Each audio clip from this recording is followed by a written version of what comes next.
Wheel of Time, you say? I have no idea. But I do love this chair. It's great. Wheel of Time, you say? I have no idea. But I do love this chair. It's great. Ooh, what's that? Hey, a pine cone. Mmm, smells delightful. Let's get that out of here. Let's go. Man, my own bones are aching. I like going for a walk. Hey, that's a birdie. Look at that up there. I like birdies. Oh, what's that over there in the forest? Oh, you know what I could really go with? A tree hug. Wonderful.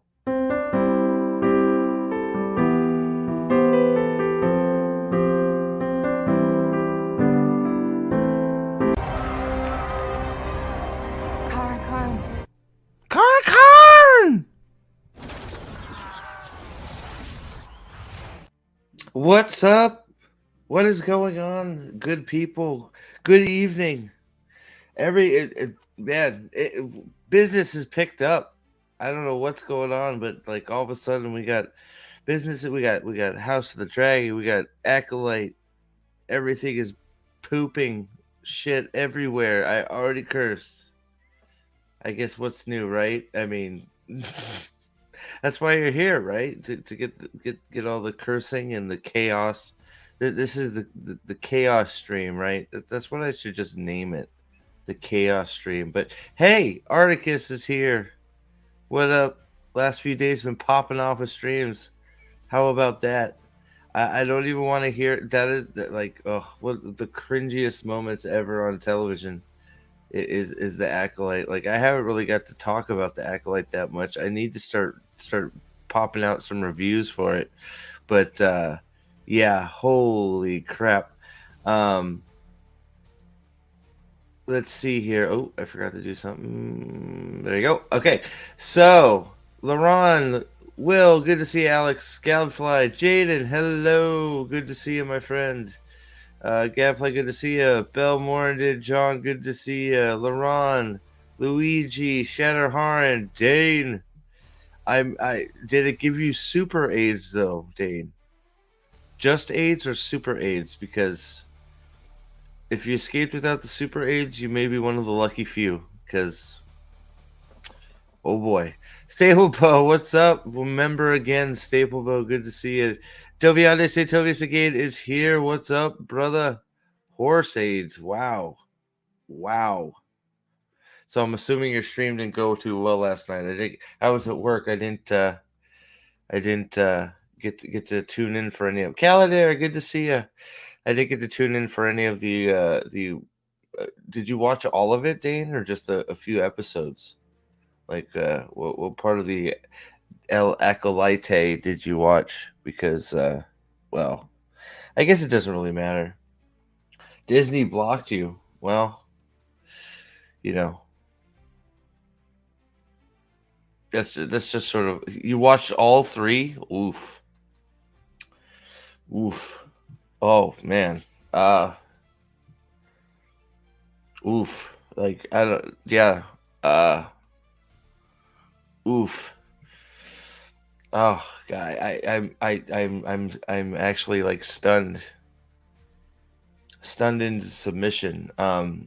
Oof. Oh.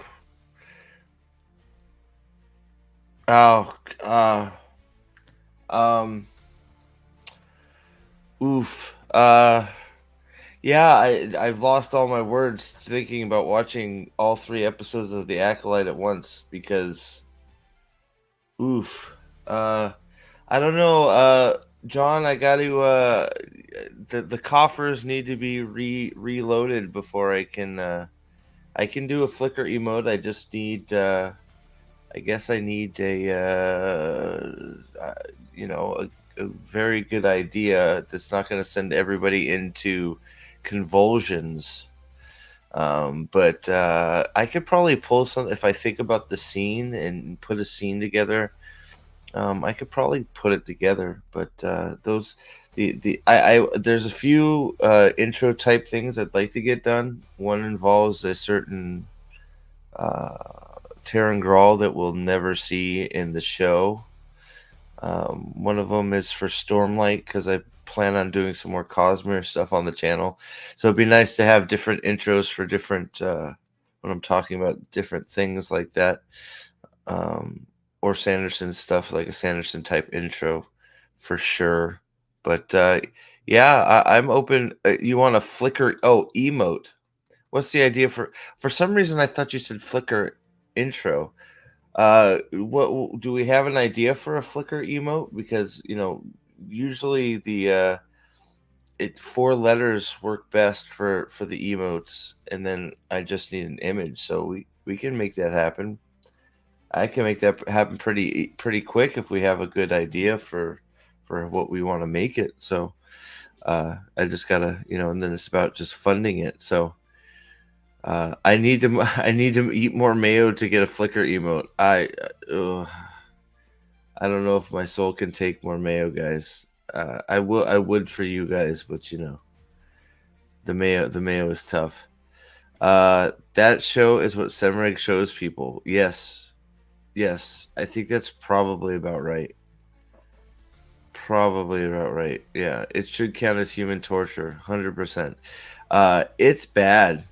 It like I don't know that they've created words to describe how bad the Acolyte is. Um because it's just bad. Like it's almost not even worth mentioning all the diversity bullshit that they've crammed in there. Um, because it just takes away the focus of how bad the show is just on its own. She might as well be. I mean, look, I need to do a video on it because I think like straight up like the Acolyte is stealing stuff from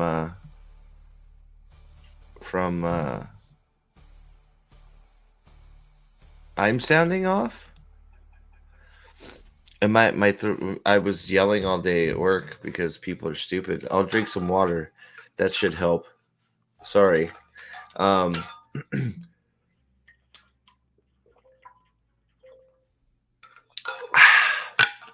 How's that? Hopefully that's a little better.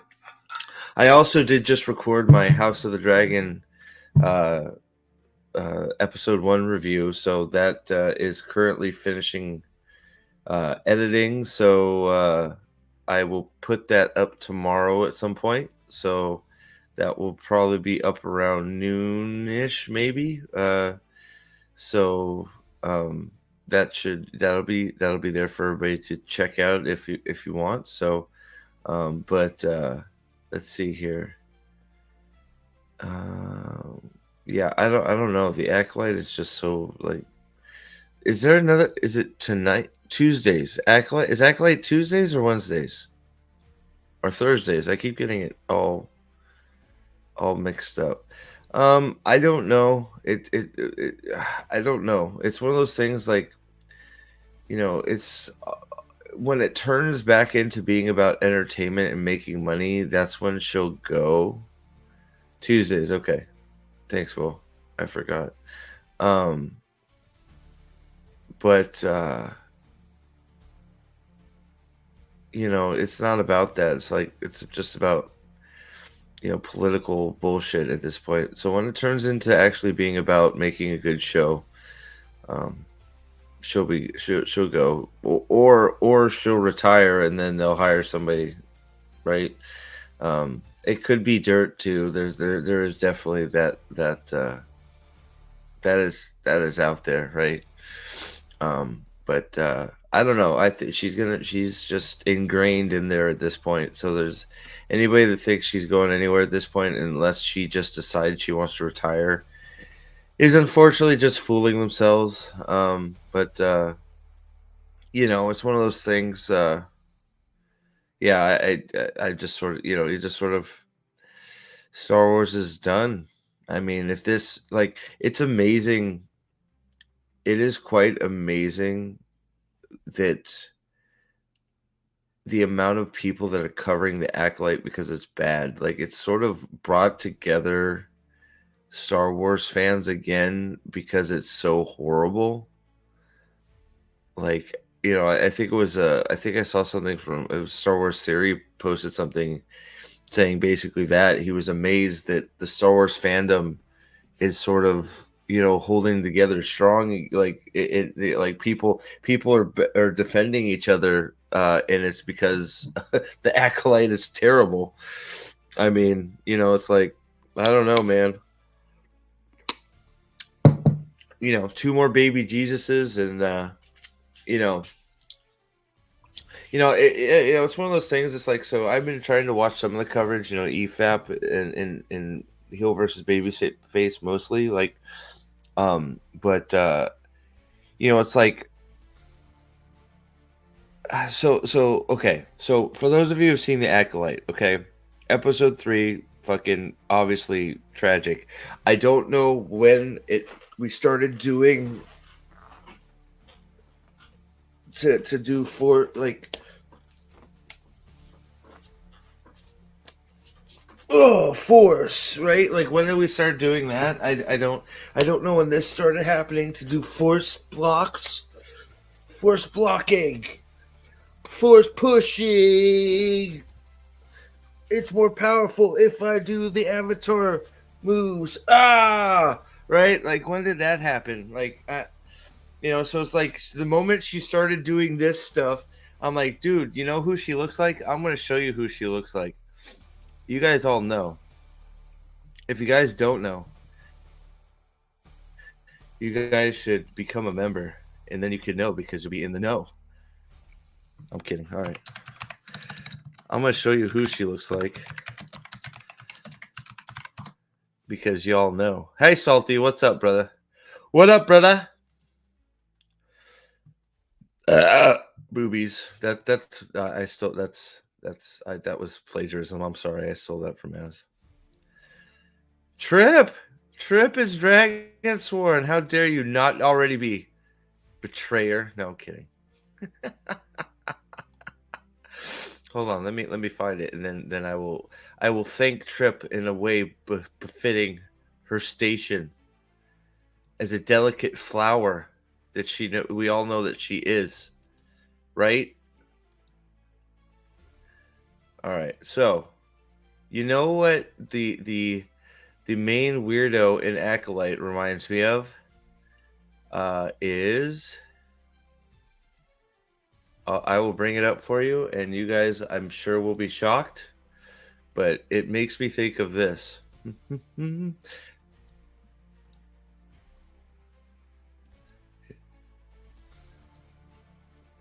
Well, not this part. Not this part either. That's all. I mean, it might as well. He is a dancing idiot, isn't he? This part. There you go. Not that part. Fuck me, man. What is wrong? What happened to TV? Trip is Dragon Sworn. Thank you very much, Trip. I'm going to give you one of these just for old time's sakes. Here we go.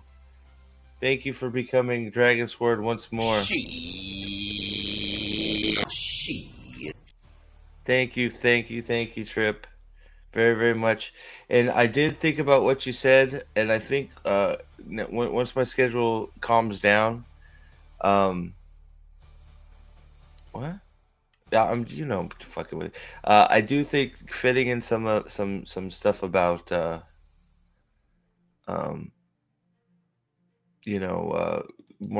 more positive stuff, right? Stuff that we like, even if I know that's not generally what gets people riled up when it comes to me, but there's room for it, right?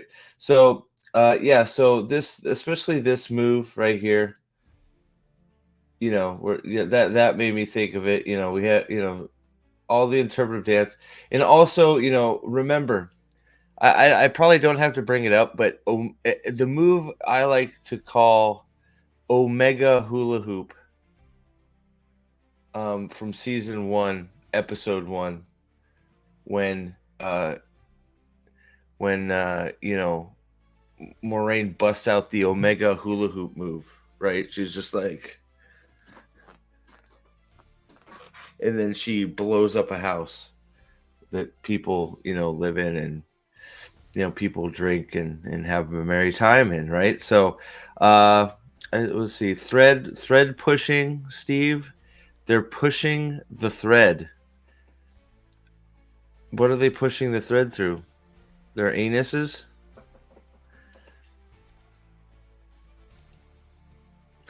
But like, no, they're still, so it's like they low key are stealing like ideas from Wheel of Time. I truly think part of it is like, you have threads, you have a pattern, you have the tapestry of life. It is your destiny. You are a thread. The thread is part of your destiny. Blah blah blah blah blah. Right. So I low key think that they are sort of, whether they know it or not, are stealing from the Wheel of Time. It started happening after Avatar: The Last Airbender. I feel like it started happening. The cartoon has been out for a long time, and I think all that shit started before the live action came out. Correct me if I'm wrong, but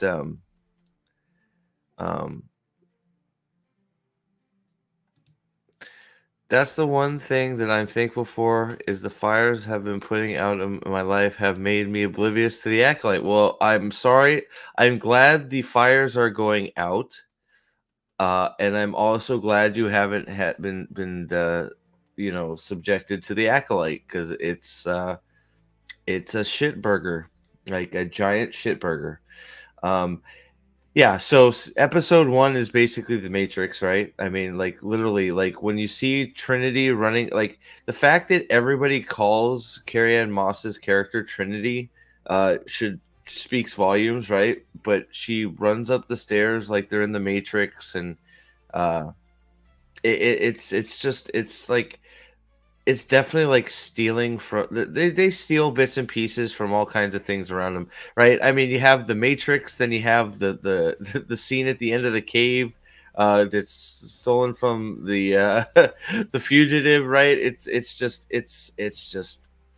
and then so for all of you that have watched the Acolyte, and then we may come back around to it, but I'll move on for a little bit. But for all those of what.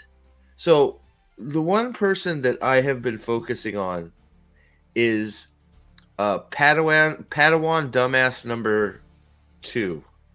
That is Tommen from Game of Thrones Padawan. Okay, so Padawan meditation Padawan idiot number 3 is what I'll refer to him as now from now on. So Padawan idiot number 3, who so follow, just stay with me here, okay?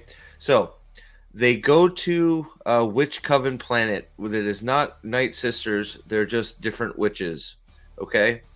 Because witches, I guess. So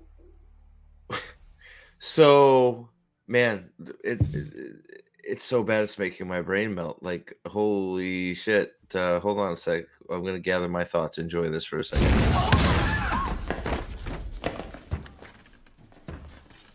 What? An explosion of flavor! I'm working some very unstable herbs!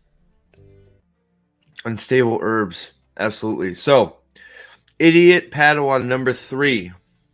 Number 3. Okay. The guy on the left that looks like an idiot. Yeah, that one. I know they all look like idiots, but we're talking about white guy on the left, okay? So, episode 3 happens. Bad event that happens in episode 3, which of course they've left ambiguous. They didn't show us because, mystery box. Woo! Mystery box. We need a mystery box. Sizzle, sizzle, sizzle, sizzle. Mystery box, right? We got to have our fucking mystery box sizzling. So we couldn't, we did our bullshit fucking flashback. All of the witches are crazy unhinged bitches, and my suggestion to the Jedi Council is to nuke that fucking planet from orbit and get rid of them. They are unhinged psychopaths. We need to get rid of them right now. That should have been exactly what they did as soon as they took over that dude's brain. But so They don't do that. They obviously go back and regroup and communicate to the Jedi Council. Yeah, I know, Yunana. I'm wearing my bigot sign. It's on the back of my shirt. I'm sorry. Uh, where's the Mayo banner? This banner? Okay, there's the Mayo banner. Ask and you shall receive. So, and you know what? Fuck it. I'll put up the Duke.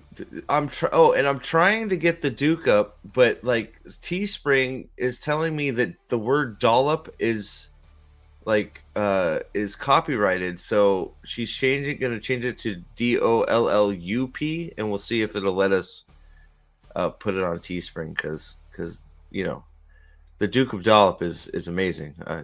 And all the proceeds will go to my daughter. So she's the best. I'm assuming that the Jedi, after being mind fucked by the crazy witch bitches, went back to their spaceship and communicated back to the Jedi Council, where the Jedi Council said, "Yeah, these bitches are a problem. You should probably steal the children." Apparently, Teespring won't let me post it. They said there's a problem with the word dollop, and I'm like, okay, whatever. So, they go back. This is my headcanon. This is, I think, where we're at. So Saul and Trinity go back to the ship. The Wookiees like, and the Jedi Council's like, can you fucking put one of the English speaking Jedi on? I can't understand that fucking Wookiee. So Saul gets on there and is like, I don't have my script. And Trinity's like, get the fuck out of here, Saul. I'll talk. God damn it. So Saul sits down and Trinity gets on there and she's like, look, these psycho bitch witches just took my Padawan and scrambled his brain noggin. All he's fucking talking about is Jello and fucking Kool-Aid. His brain is fucked. They fucked him up. So, but there's two kids here that are Jesuses. So there's two children Jesuses here. So anybody, and just in case Nos misses it, let Nos know we're talking about Star Wars. So this is Trinity to the Jedi Council bitch. This is the green-headed bitch that fucks Leslie Headland because there's no conflict of interest there, and Leslie Headland wasn't feeding women to Harvey Weinstein. Sorry. My bad. I've gone off course here. Bring it back, Steve. Bring it back. All right, so Trinity is talking to green-head Jedi bitch, and she's like, look, I know you shouldn't have this job, but you do, so make the best of it. And she's like, I know, Trinity, you're getting really old, but you're still like killing it. But I'm sorry they killed you. And they're like, and then it's like, oh shit, wait, this is already more interesting than the show. Fuck. Okay. And then Trinity goes, okay, green haired bitch Jedi. These psycho witch bitches scrambled, my Padawan's brain. He talks about Jello and Kool-Aid, and that's it. Like he's fucked. They totally took over his brain.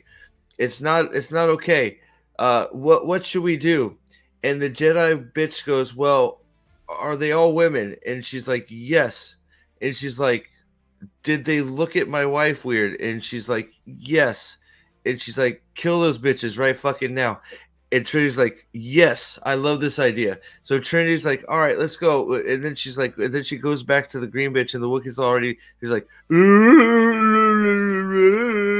and like the green hair is just like, what the fuck? I can't understand the Wookiee. And Trinity's like, all right, can we steal the children though? Because these are literally two girl Jesuses. They could change everything.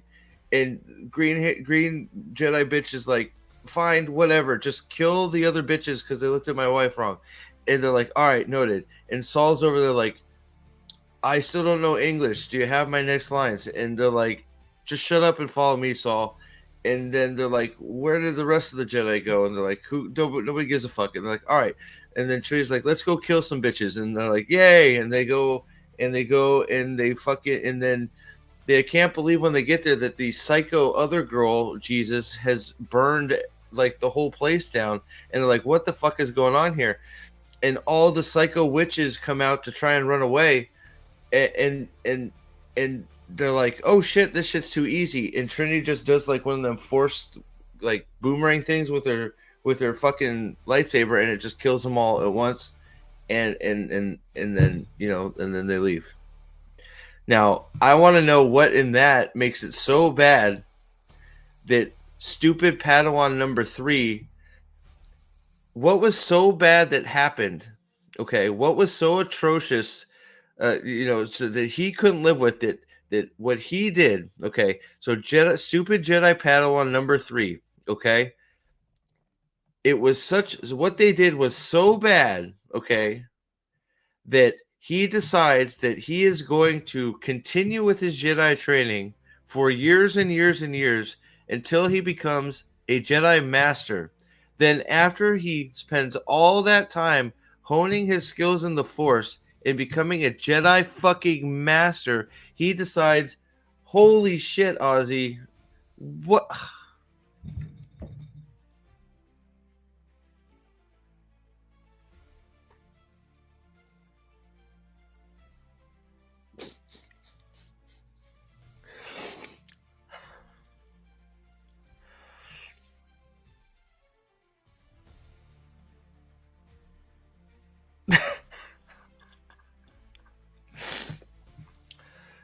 Oh shit. See, this is your fault, Trip. Thank you. Okay, so first of all, Ozzy, you're crazy.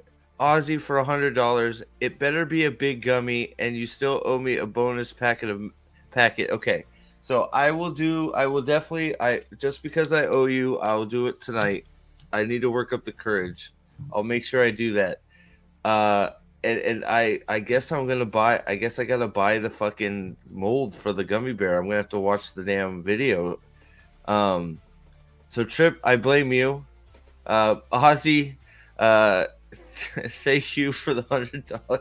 I never thought in a million years that would ever happen. Ozzy, thank you all. You guys are nuts, but thank you. Uh, you want me to do this now, Ozzy? I'll do this now if you want, and then I will make sure that I give you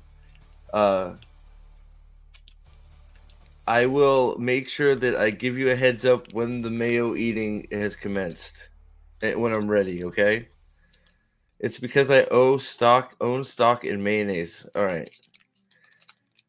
Jesus Christ. So I will do this packet for you now if you want, Ozzy. You tell me. You're in charge. Okay. Um. So Jesus. You want me just tell I'll down this one right now since I owe you one if that's what you want. You tell me. Am I downing this for Ozzy right now? Mainline it. All right, here we go. I am gonna be like a pussy about it. I should have got a scissor though. Ozzy's earned it. Ozzy's a good man. You do have a smashing good name too. He is a Steve. So anybody that's a Steve. All right, here we go. All right, ready? This one's for you, Ozzy. Thank you, buddy. Ah. Ah.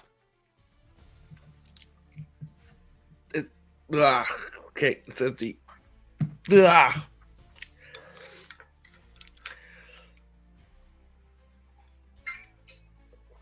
All right. Okay, so that's taken care of. Now I just got to now I got to buy the mayo mold. So Ozzy, strange enough, you're right. It's not. I could probably do 3 or 4 more of those before I'd want to rewatch any of those episodes, you know. But in all seriousness, guys, what the hell was like? So the Padawan guy that kills himself, right? He was a Padawan when all the bad shit went down. So it couldn't have been that bad because he still becomes a Jedi Master. And then he decides after he's become a Jedi Master, he's gonna do a fucking he's gonna fucking just put himself in a permanent meditation. Do 4 more. What am I doing 4 more for? I got to do the Mayo gummy bear. Obviously, does Ozzy even know what he bought? Hold on. Just in case he doesn't know what he bought. Here we go. All right. I don't know if Ozzy knows what he bought, but so we're gonna show Ozzy what he bought. I'm sure Trip and Shy all instructed him. Thank you very much. Seriously though, Ozzy, thank you. Like, I know we're having a fun joke, but that's no joke. So thank you very, very much. It means a lot, my man. So thank you. So yes, so I don't. If anybody does not know what Ozzy bought, this is what Ozzy bought. So I will be making this. I will order the I guess maybe hold on. Let's see here. Uh, hmm. Bear mold. I'll buy the mold right now online if you guys want. Amazon. You want me to buy it right now? Giant bear mold. Would it be a baking or like gummy bear? Maybe.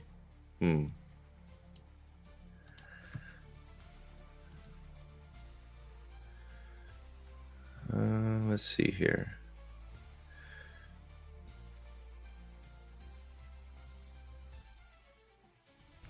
All right, I'm gonna have to ask you guys what you want me to buy, so we will.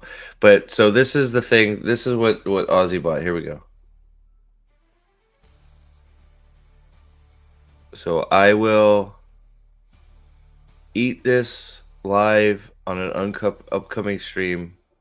I will eat the whole thing. I won't skimp. I will eat the. I won't take one bite.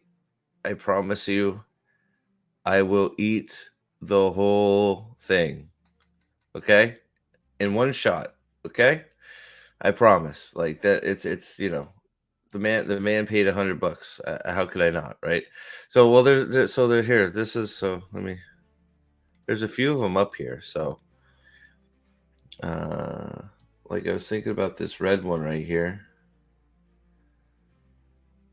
That's sort of a psychopath looking bear, but if anybody has a better one, let me know. And I will pick the one that is best. Because these don't look like that one. I'll eat the whole dude. The dude spent $100. You're damn right I'm eating the whole fucking thing. There may be bread in between, but of course I'm eating the whole thing. Are you kidding me? Did you see what he dude? The dude has humbled me. Ozzy has humbled me with $100 fucking super chat. Of course I'm eating the whole fucking thing. Are you kidding? You're goddamn right I am. Come on. Like, Jesus, is it even a question? Hell no. The whole thing's going down. Absolutely. You DM'd one of the bunnies. Okay, hold on. So this has to be Aussie approved. It's Aussie show now, man. This is holy shit, this is quite the link. What the fuck is that?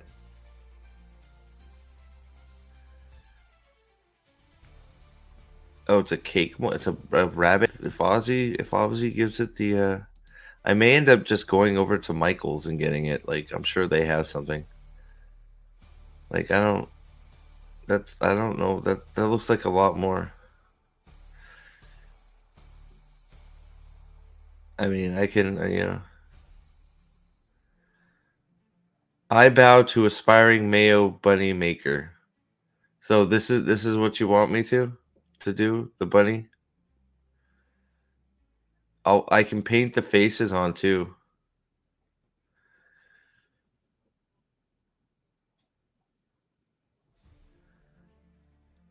I mean, I'll just be shitting white, for a while. It's okay. I've survived worse. Dude, I survived cancer, all right? Come on. Like, I can take some mayo. All right, let's see here. Rabbit mouth. So this is what I'm getting? Is this what I'm getting, guys?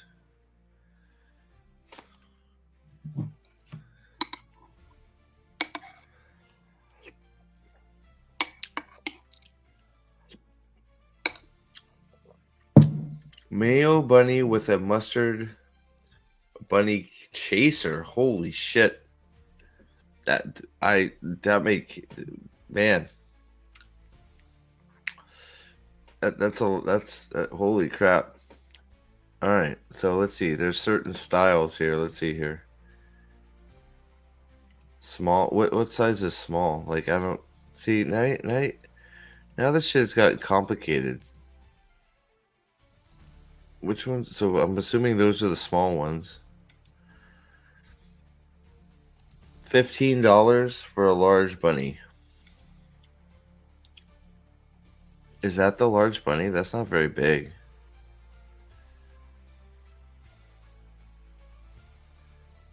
What is that even? I think, you know, I'll find something better. That's sort of shit. I'm not doing that. I'll find something better. I'll find something. I will get something. Those bunnies are shit. Like I'll get something good. Don't you worry. I'm gonna make this happen. I'll try and Ozzy. I'll try and get this done here in the next week. I'll try and get it. I want to try and get this done before the nuptials because I don't want. You know, I'm not. I won't. I am not backing out. I swear to God, I will never back out. I got it. You please. I'm glad. I'm glad you trust me, sir. We do share a name, so like, you know, come on, right? Of course, the power of Steve compels us, right? We have a bond that is greater than time and space, right? So, it's true though, Lyle, 100%. Nate missed this, dude. I guess we're gonna have to promo this one up. Gonna have to start doing commercials for the Mayo Bunny Eat stream, right? See you later, Shatterhorn. Thanks for popping in. So yeah, so I don't know. The Acolyte is just a mystery. I don't know. And then just I don't you know, before I move on, maybe I'll end talking about House of the Dragon because I do have a review that's going to come out. But what was it? There's the gold party thing for Wheel of Time. What was the oh god, what was that? I'm gonna have to maybe I'll pop that up tonight too. The gold ball or something. Gold Derby.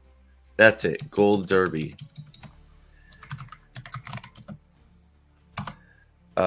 You know, the Wheel of Time people did something on the Gold Derby YouTube channel, and it's like, what the fuck?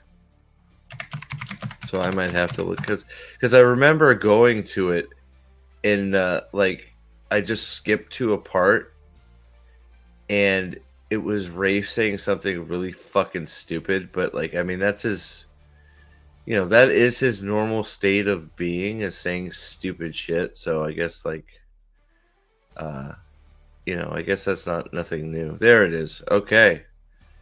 Wow, they're crushing it. They are crushing it with a 215 views on this Gold Derby thing. So but the bunny mold is so tiny. That was so tiny, Shy. I mean, really, if that's what you want, I'll do it. But like those molds were very tiny. Like I'll get a different bunny mold if you really want me to do bunnies. You know what I mean? I don't mind doing bunnies. I just it's over a foot. Oh, okay. All right. All right. All right. Damn, it's a bunny. God damn.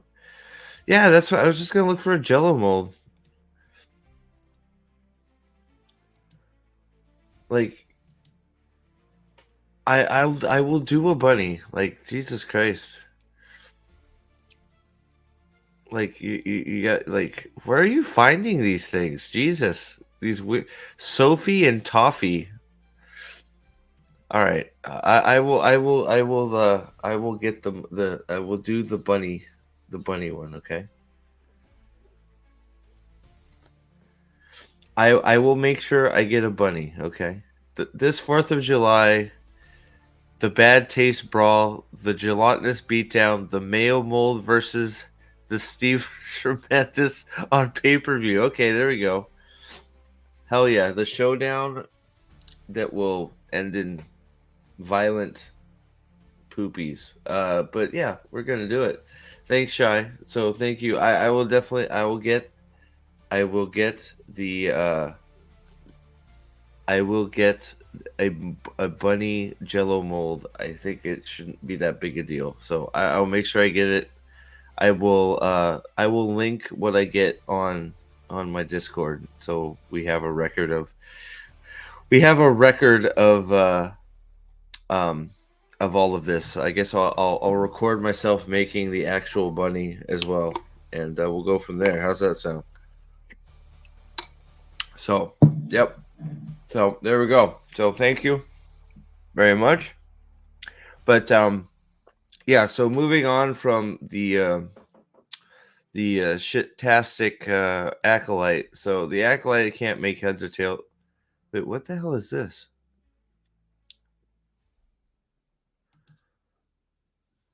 Wheel of Time Season 3 story makes another Forsaken member getting cut likely. Did I miss this one? I did. Shit. Okay, well, I didn't have that article. Which one should I read? Wheel of Time Season 2 fight may explain why the show is skipping a book, or the Forsaken being cut one? Which one should I look at, guys? What do you think?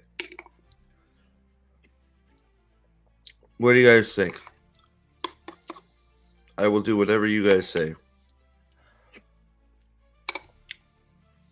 So, yeah. So don't you worry. I'll make sure you guys get your money's worth out of this. You will get the you will get to see the creation of the male monster before consumption. It's going to be nutso. Bad parent article. All right. Bad parent article we'll start with. We're going to do them both. So, Jeremy, I'll hit that right after. Lyle was in under the gun.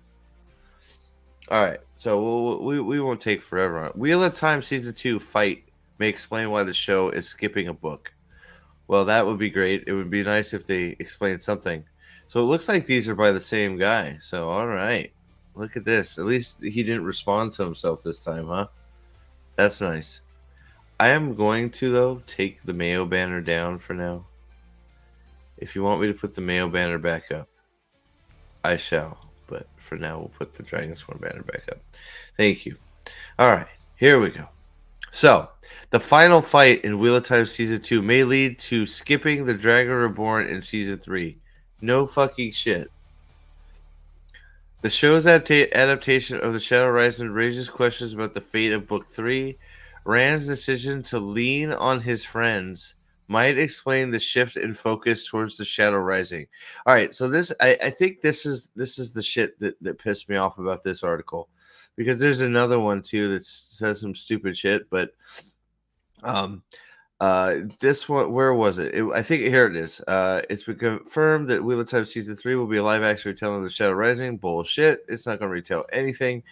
Creates a question about what it intends to do about Book 3, the Dragonborn. Chances are parts of it will be acknowledged. Sure. Yeah, right. I have 3 assholes. Oh my gosh. All right. How the Wheel of Time Season 2 final fight could change a major Rand decision. Rand may not abandon his friends for a second time. Where is this shit about Rand abandoning his friends coming from? I am so fucking tired of this shit. Oh, I won't do it on the 4th. I think the 4th, too many people probably will be with family and stuff. That would not be. I want to try and do it when as many people are as available. So 4th of July is Family Day. That could be. Nobody wants to see me throwing up mayonnaise on the 4th of July, I don't think. Rand may not abandon his friends for a second time. For the final fight against Ishmael, Wheel of Time made some noteworthy changes. You think? Some noteworthy changes, guys. What do you think, guys and gals? Rand battled Ishmael 101. No, he didn't. Oh, we're talking. Oh, in the book, Rand battled Ishmael 101 in the sky and defeated him of a Falme. In the show, on the other hand, cast of other characters in the fray, having Egwene make a failed stand against Ishmael. I don't think it really failed. She seemed to hold them off pretty fucking good. Much needed healing from Elaine. Oh my god. According to Rand actor Joshua, these changes to the story served an important lesson. They helped Rand realize that he needs to lean on his friends. That being the case could explain why the Dragon Reborn was sidestepped. Why? That still doesn't make any fucking sense to me at all. How does that explain the Dragon Reborn being sidestepped? Because I mean, he leans on his friends throughout the whole fucking series. What are you talking about? Oh boy! All right, Rand's loner mentality is a crucial part of the books, especially in regards to his arc or lack thereof in the Dragon Reborn. Fuck you, man. The Dragon Reborn spends a lot of time with Perrin and his allies who go on a long journey to catch up to Rand. Yeah, you are so full of shit. Other ways the Wheel of Time has set up Dragon Reborn being skipped. The fact that they still haven't done any of the other books is a good one. The setup for his arc of the Shadow Rising is already in place. Not really, but let's see. What did I skip? It's possible that he'll remain in the company of his friends and forego his soul. He has to forgo. There's no way he's going to Tyr. Let's see here. So, because of Avienda's arrival at Falme and her declaring single-handedly that he's the Dragon Reborn because, that's what she does. Uh, he's already the Karakarn and all the Aiel are going to just bow to him when he gets there. Taking all of this into consideration, Rand coming to the conclusion that he was wrong to walk out on his friends. He never. I guess we're talking about Show Rand, who I guess did abandon everybody. So, I guess we're already so far afield. Like, Rand is so much not Rand because of all the bullshit he did in season 1, right? So now Rand is a mopey loner who likes to fuck old women. Right? Oh man. That's true, Ryan. I forgot. It is the same book. Why would they do the same book twice? Ishii would have decimated anyone else in Falme. He told me so. That's what. So he told you that he was holding back when he bought a Subaru. What color was it, man? I hope it was that nifty blue. I sent you a link and some summaries from Pixel Cladis, the video. You'll love them. Okay, what is this for? Is this for now? What are we doing? Very large bunny cake mold. I would have to bake. I wonder that might work. The bunny cake mold might work. Oh, the gold. Okay, are these time stamped at all? Oh no.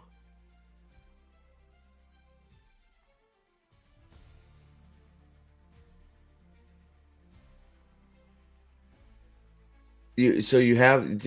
Are they time stamped too, Trip? Oh God, yeah. So we're doing it. We're doing it. I may have to get additional peeps for this if I'm going through this. We'll have to see. I may need support. I may need a spirit animal. Black. Its name is Vanilla. That sounds about right. Good. Did Ishii name it? Probably. What if Kalendor is just like Matt's Ashendare? Is Rand's super glue some broken glass? What if Kalendor is actually glass from Ryuden? It just fell out of one of the glass pillars and didn't quite break right. So he calls it the sword that's not a sword because it's actually glass. It's not a Terran Grawl though. It's just glass. What do you think? I think that could be good. I'm eating melted cookies and cream ice cream. It's delicious. All right, moving on. Let's see here. Why Wheel of Time is unlikely to permanently change Rand's loner mentality. Does anybody really feel like Rand is a loner? He's trying to protect the ones he loves. It's not like he's not a loner.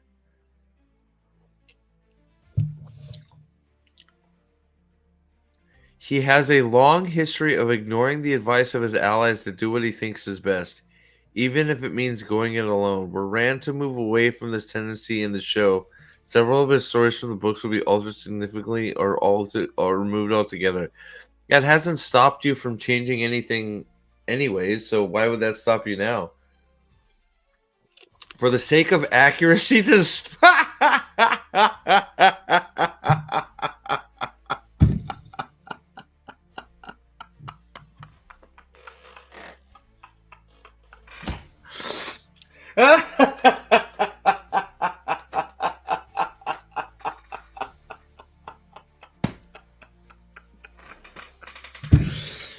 Oh, for the sake of accuracy to the source material, it may be for the best if this teaching moment ha- has a short-lived impact on Rand's decision making. Oh my god.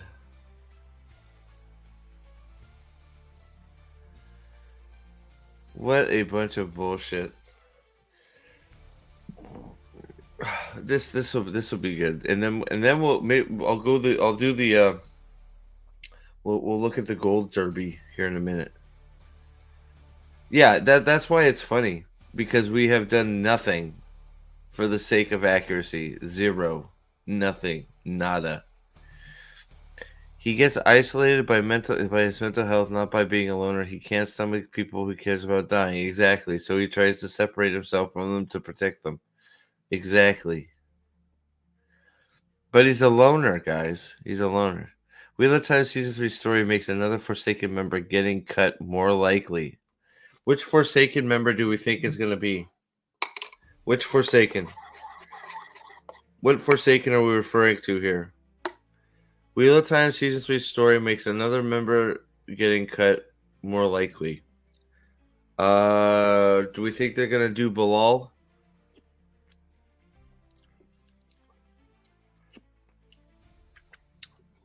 Do you think Bilal is going to be the one?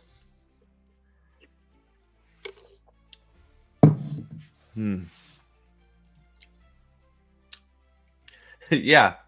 Yeah, that's why he has 3 love interests, because he's a loner. Yeah, he just, but he loves them one at a time, Ozzy. Right?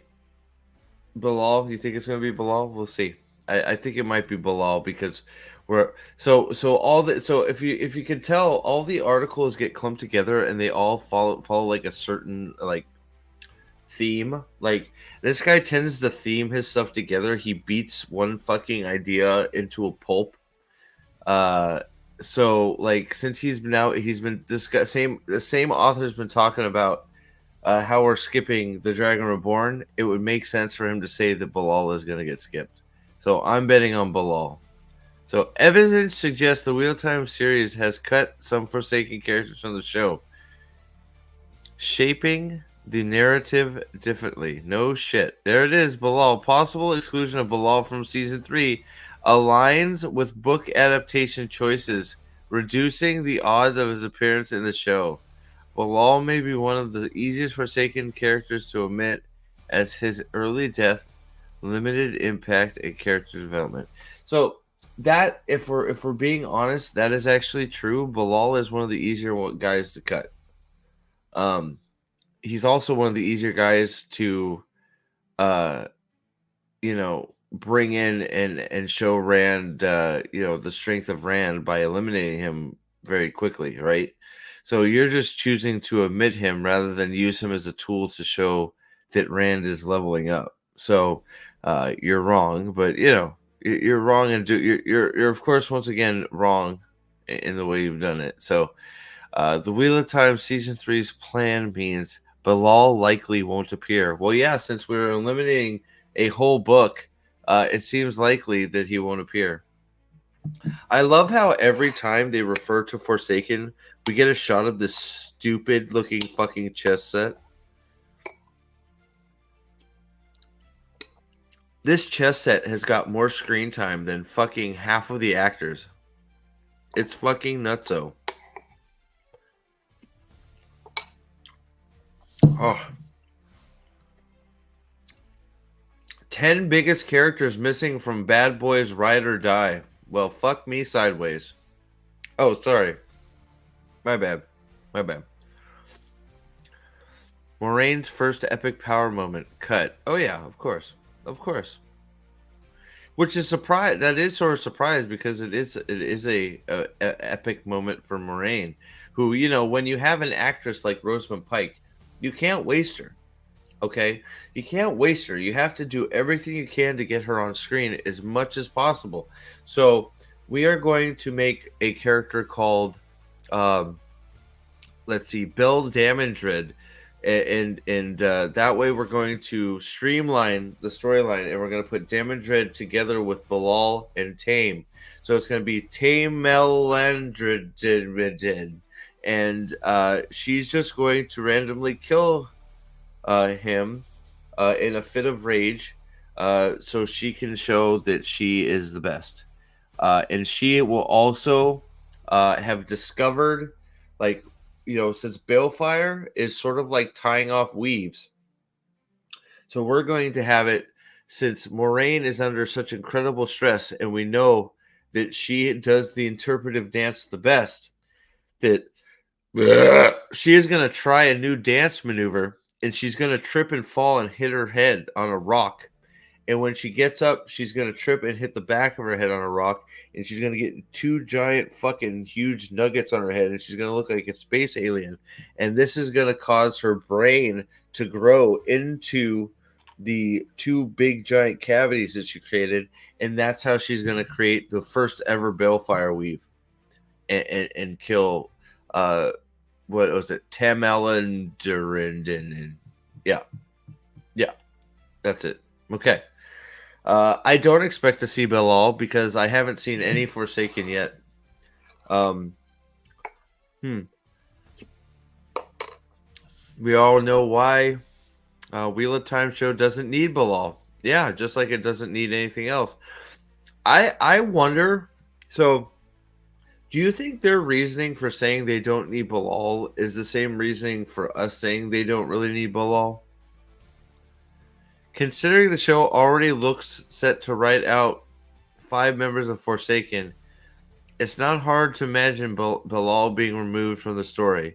Bilal's impact was severely limited due to his early death, and as a consequence of that, he didn't receive much character development compared to most of the other villains. Ultimately, he is one of the least essential Forsaken. I disagree. The Wheel of Time won't miss out much by cutting Bilal, since they've cut everything else from the books already, which is all the more reason why a live-action interpretation of the fight with Rand shouldn't be expected, regardless of whether it finds a way to incorporate the Stone of Tear story.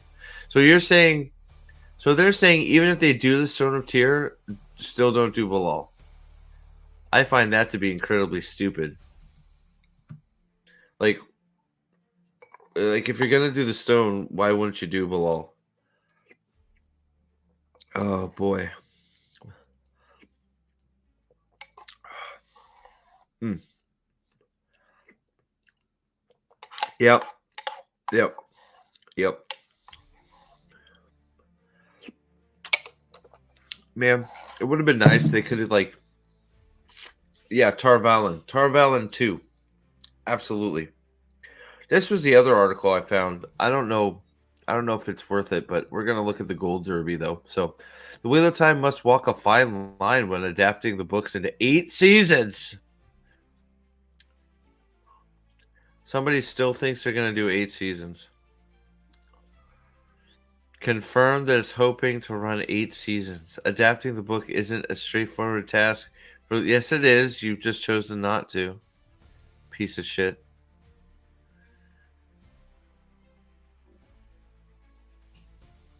According to Dana Henney, was also on hand at the panel, which provided a great opportunity to talk about how the show went about casting him. Who cares?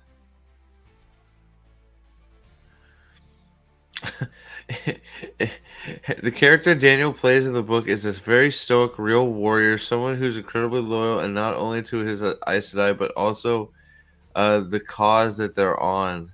And in the the interesting thing about taking the books that were written in the 80s and 90s and kind of looking at the view of masculinity then versus what I think we we look at as masculinity and all kinds of facets of masculinity now. So what we needed when we cast Lan was someone who was a giant raving pussy boy and not manly at all, because masculinity is a bad word these days. And if you're masculine in any sense, you're called out for being a bigot or an ist or a phobe. And masculinity is something you should be allergic to. Nobody can be masculine, because if you're masculine, you're an asshole. That's what society says now. So we hired the biggest raving pussy boy we could find. Oh, wait a second. Someone who could bring all of these facets to life in a really special way and keep delivering on something that was very true to the books, but actually reached for more. It's just, like, they just say these things. They make no fucking sense. Oh. Lan is a character who feels distinctly different. No shit. Thank you. But distinctly different in the television show versus the books. I love that the Wheel of Time cast and crew are out here talking up the series, so we can get these sorts of insights. If you're salivating for more Wheel of Time news, what was it? FYC. Oh, this was the thing I didn't even cover. Oh shit! Okay. I had this saved, and I never covered this either. No. I am not doing that. I am not sharing that. Where I had it saved.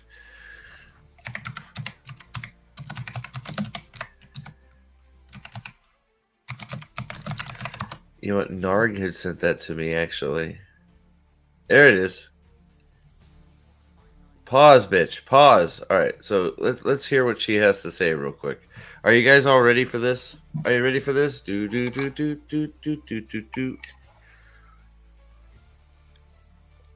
Oh man. Here we go.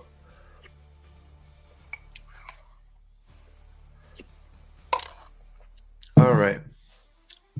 Let's see. What is this? I'll turn the volume up. I love how Daniel Henney's just like bored as fuck. All right, here we go. And service, because our I think we always have to walk a fine line there with fan service, because our fans are so passionate. The books have sold something insane, like 100 million copies, and they came out. The first one came out in the early 90s, so it's a long-running fandom. And I think yes, it is, which you've destroyed. We always approach it with absolute respect for the books, for the fans who love it. For me, my dad, Wheel of Time was one of his favorite fantasy series ever. So when I think about fandom and the fans of the books, I think about him and what he loved about it. And so what's important for us to kind of keep from the books and bring forward for those fans who really, really have such a strong affinity with it. But of course, we have 8 episodes a season, and there are so many books. So I think what we I swear to God, man, I'm so tired of the bullshit.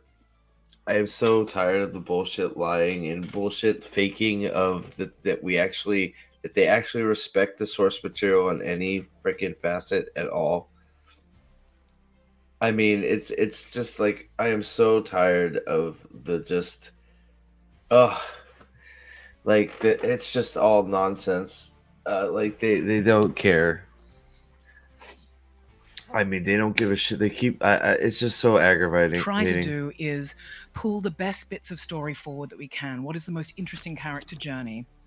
Pull it all together and try to create a cohesive narrative that sort of pulls forward to the idea of where we want to get to, kind of at the end of the. So this is where the biggest bunch of bullshit comes out of her mouth too, because it's complete fucking nonsense. Like Daniel Henney's got this 50-yard stare, like he's staring out into fucking like, like, oh my god. Uh, she fucked over her dad's love for the series. Yeah, she did. That woman is lying through her teeth. There is no reverence for the book, only malice. 100%. Uh, is the whole 8 seasons thing because Game of Thrones is 8 seasons? I think it's just an arbitrary number they've thrown out there. I don't know. Yeah, I don't know. I don't know why it's 8 seasons. I don't know why it's 8 episodes per season. I don't understand why 8 has become this fucking number. I don't know. But yeah, so here listen closely because this is where things get fucking really fucking yucky. Here we go. The show. Should we be lucky enough to get to the end of 8 seasons? What do we want to say? And that's what we try to do when we adapt these books into something that is different. The books are still there. The books will never change. So you heard that, right? So fuck you. We're taking so you I'm gonna bring it back in case you guys didn't hear this. Okay. And that's what we try to do when we adapt these books into something that is different. This bit. The books are still there. The books will never change. The books are. Hey, all you whiny bitches that wanted the Wheel of Time to look like the Wheel of Time, shut the fuck up. The books are not. We can't change the books, even though we'd love to go back. Even though we would love to go back and change all the printed material and change it so the books weren't there and the books did change. They're never gonna change. So we're gonna do our fucking damnedest to put none of it on the fucking TV screen so you don't get to see fucking any of it. We're going to do everything but fucking put what is on the books in there, because guess what? If you want the books, you can always read them. Nobody's taking the books away from you. They're still fucking there. I'm so fucking tired of this bullshit attitude of, well, the source material is still there, so even if we didn't adapt the parts that you wanted, you can still go back and read the source material. Shut the fuck up. Like, you have the audacity to think that you're better. And that what you're doing is better because, oh, times have changed and masculinity is different. And masculinity actually means being a fucking giant pussy now. Like,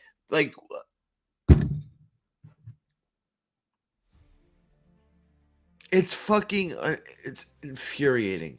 I am so over this shit. We don't care that you have to say what you have to say. We care what Robert Jordan said and not what your idiot friends. 100%.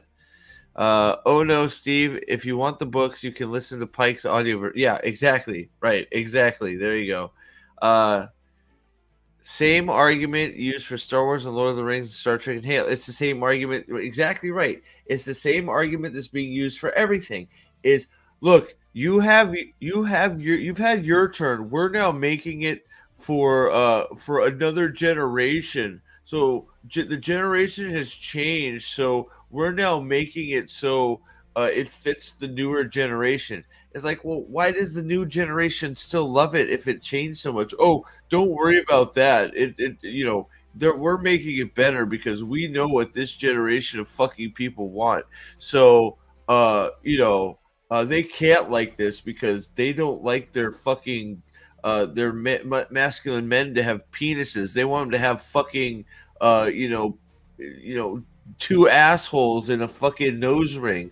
That's what they want their manly men to have.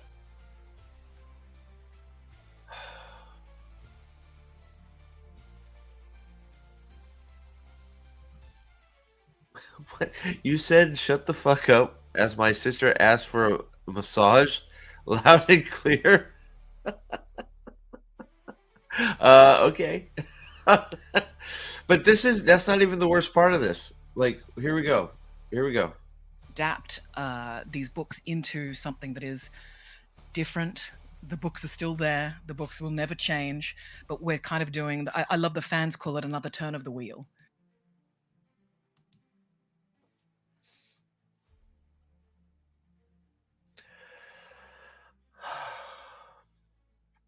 So all 5 fans say it's another turn of the wheel.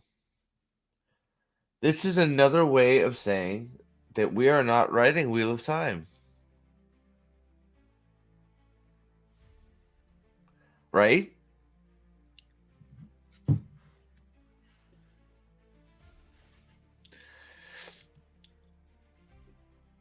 Two assholes and a nose ring. That's right, Steven. Absolutely. That's what makes a man now. Two assholes and a nose ring. Fuck yeah. That's her version of a strong, independent man, a masculine man. Two assholes and a nose ring. Yep, 100%.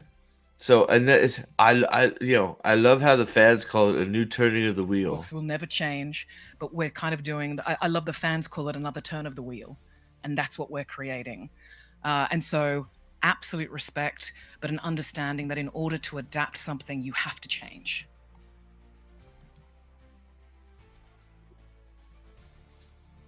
Why not try to not change? Why not try?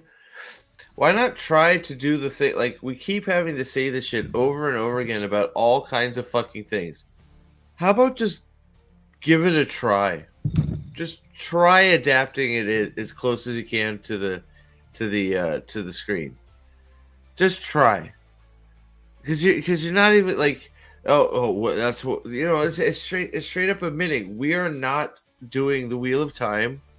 We are doing some Wheel of Time adjacent fanfic bullshit. So, you could call it another turning because this has nothing to do with the actual series. This is fucking our own made up shit. And right, and this is exactly right. And yet the new generation is completely rejecting your version. Maybe you should stop and ask why, but no, that will require you to be humble. It would actually require them to to care about what they're actually putting out there as well. Because part of this is I don't think a lot of this is I don't think they give a fuck what they're even putting out there. They just want to get their name on a on something. They want to add it to their resume. See, I was on Wheel of Time. I was an executive producer on this. I was a director on this. I was a story lead on this. It's all about just building their fucking resumes, right? And you're right. There's no respect for the source material. Like you say, right? Watch. She says massive respect. Well, but we're kind of doing. I love the fans call it another turn of the wheel, and that's what we're creating. And so, absolute respect, but an understanding that in order to adapt something, you have to change. Absolutely. Where is your respect?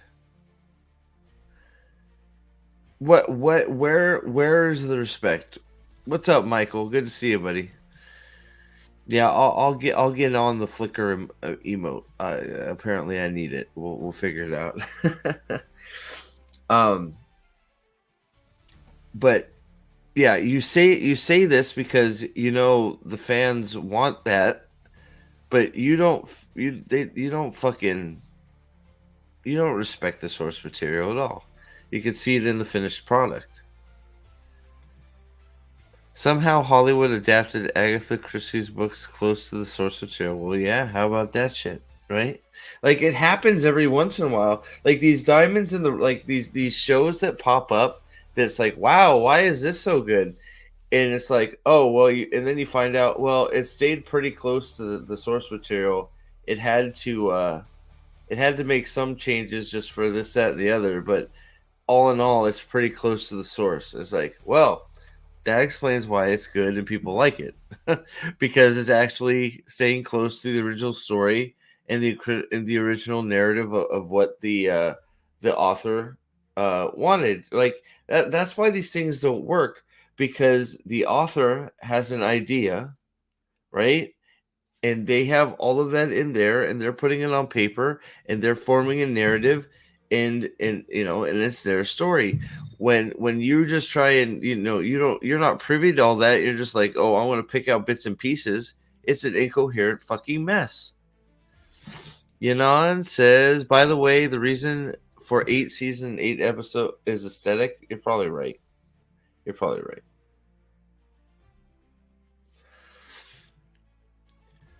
Nobody wanted a worse turning of the wheel, that's for sure. Yeah, nobody wanted, like I swear to you, if you lined up a bunch of people and said, "Hey, uh, we've gotten the rights to Wheel of Time. We can go two directions. One, we can try to adapt it as close as we can, or two, we can just do another complete different turning of the wheel and go off on our own and do other things that the books didn't. Which would you want? Everybody would.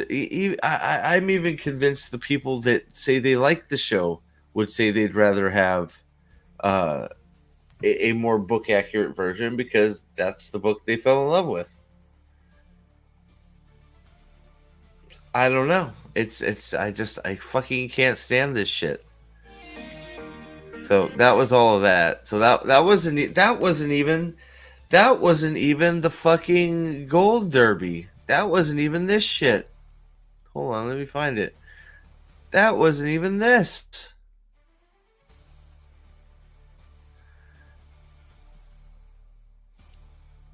That wasn't even the gold derby. Can you believe it? 43 minutes. Holy shit.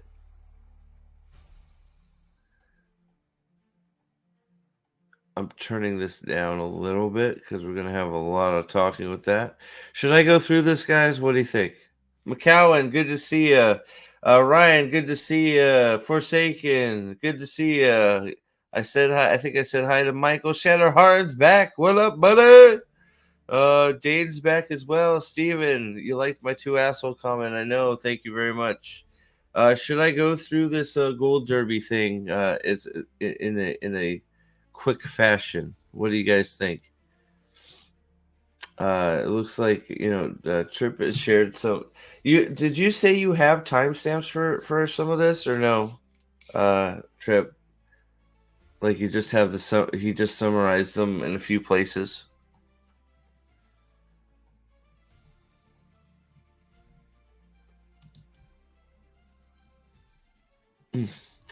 So it's panelists, showrunner Rafe Jokins, 4 designers on building cultures. Oh my god.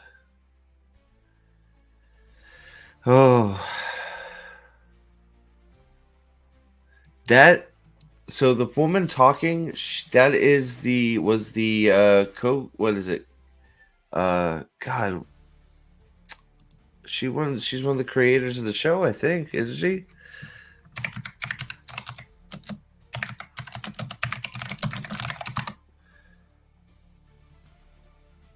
Let's see here.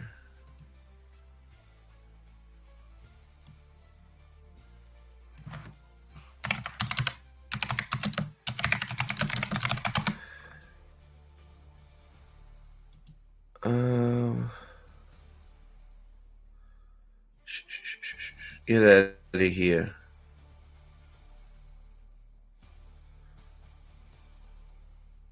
Lauren Stein, for Sony's head of creative.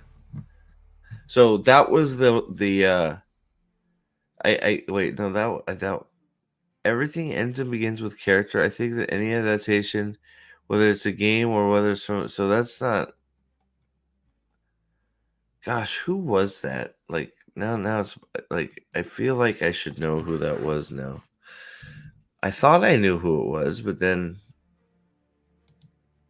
let me see if I can find it again.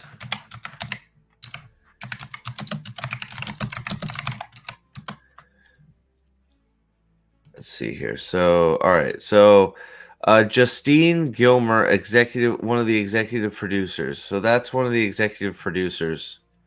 Yeah. So there you go. Yeah. So Shadowheart, that's one of the executive producers. They don't know the first thing about world building. How the fuck are they on the panel? Yeah, they don't know shit.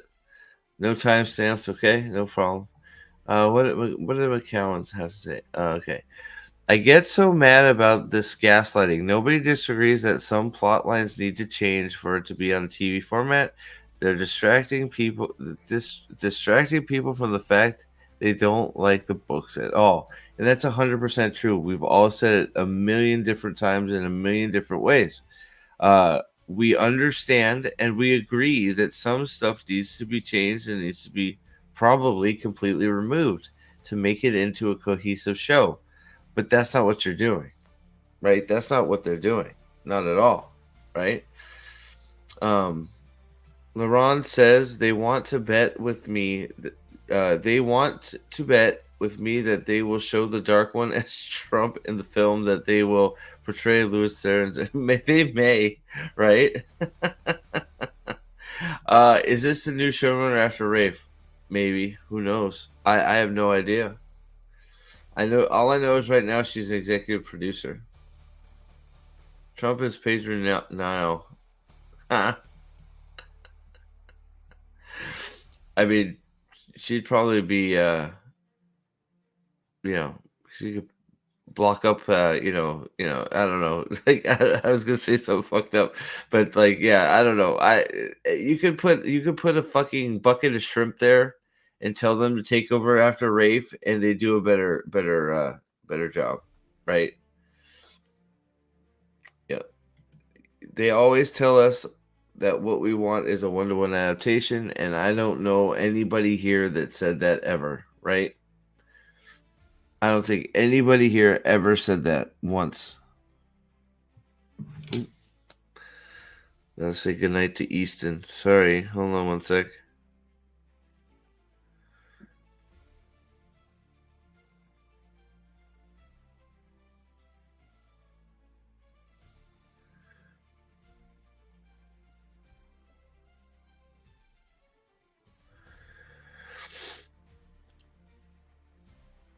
Sorry. I apologize. Okay. So should I go through, what do you guys think? Should I go through this gold derby thing? Give me two. I'm gonna stand up for a sec. I was gonna get something. I need to use the restroom for a second. So tell me in chat. Give me ones if we should you know what? I'll make a poll. That's easier. I'll just make a poll. Here, let's go. Uh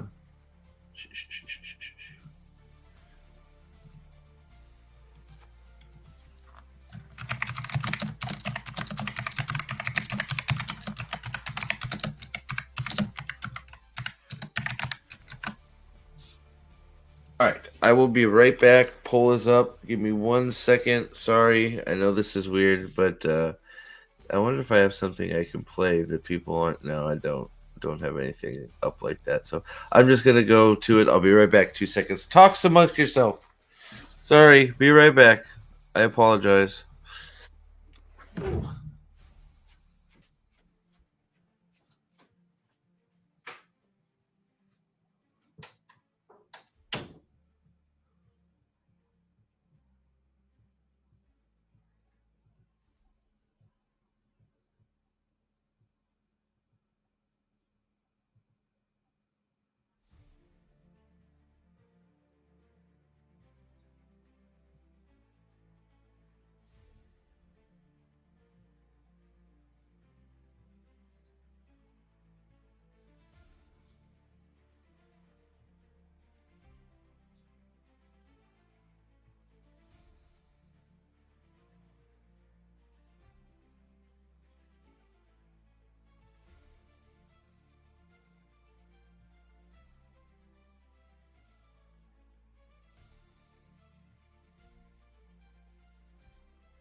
Sorry, guys. I'm here. I'm here. Did everybody leave? All right. I'm back. Sorry about that. Dane wanted a 1-to-1 adaptation. This is my surprise face. All right, 92%. I think that's all I need to see. So, thank you for that. I'm sorry that mm-mm. Has anybody playing Daggerfall Unity? I can't say that I am. So, I don't know that how much of this is. We're gonna try and speed run a little bit. We'll see. What they have to say. If it's really drawn out, like Trip said, there are some she shared some summaries from Pixel, was it Pix Classic? I can't fucking pronounce the name from you guys all would recognize the name from the Red Hand Discord. There's some summaries. So if this is really long and drawn out, we can we can just talk about the summaries of it. But let's see what it looks like. And we'll see. We'll see. Holy shit! I need to. Oh, did you mess up your? Did I mess up your Bluetooth? Oh my god! Just say Pixie. Okay, Pixie. Got it. All right, man. Guys, don't laugh out loud at me. Calcus, Pixie. All right, man. Like I'm not gonna dwell on it. I'm gonna hit play. So here we go. Let's see here if I can find it. Here it is. The Gold Derby. Excited to be joined by an incredible group of creatives behind the Wheel of Time. Oh my god. Joining me today is Rafe Judkins, executive producer and showrunner, Sharon Gillum, costume designer, Davina Lamont, makeup and hair designer, Andre Vessel, production designer, and Andy Scrace, visual effects supervisor. This show, one of the most exciting, or perhaps daunting, depending on how you look at it, challenges for a fantasy adaptation like this is that legions of fans are going to come to the table with their idea of how this world looks and feels. So, as you're all world builders, true, and they failed horribly, and on all aspects of how the world looks and feels. Next question, incredibly sucky guy. Ha ha ha ha ha. Sorry, that was uncalled for. Sorry. Oh man, yeah. Here comes Race Voice.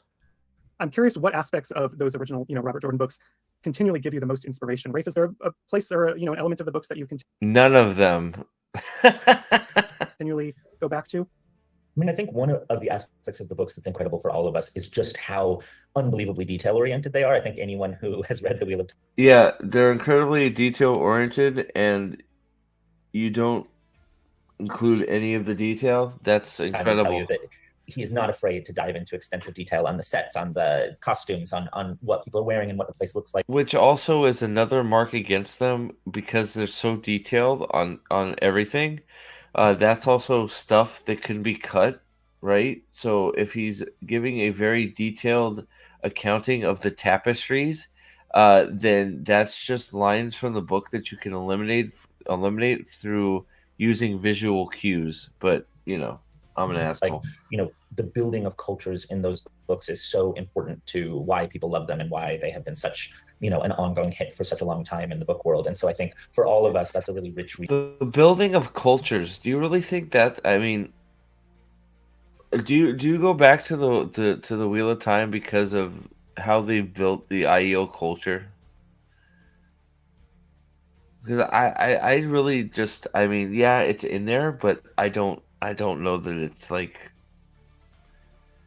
I don't know that it's that big a fucking deal, if I'm being honest. Like, for me anyways, everybody goes for different things, right? So maybe for some it is more important than others. So why did he shit on every culture? That's a good point. And usually the starting point we all have is like, okay, let's gather up everything in the books about this character, about this culture, about this building, about this place, and then also give these incredible HODs their creative freedom to take that and build from there. Yeah, I agree. The books are the starting point. Obviously, we have the script, but the books then we go to. The books are the starting point. References from the books from Sarah Nakamura, who's like our resident guru on the Wheel of Time books, and she. Oh, fuck off.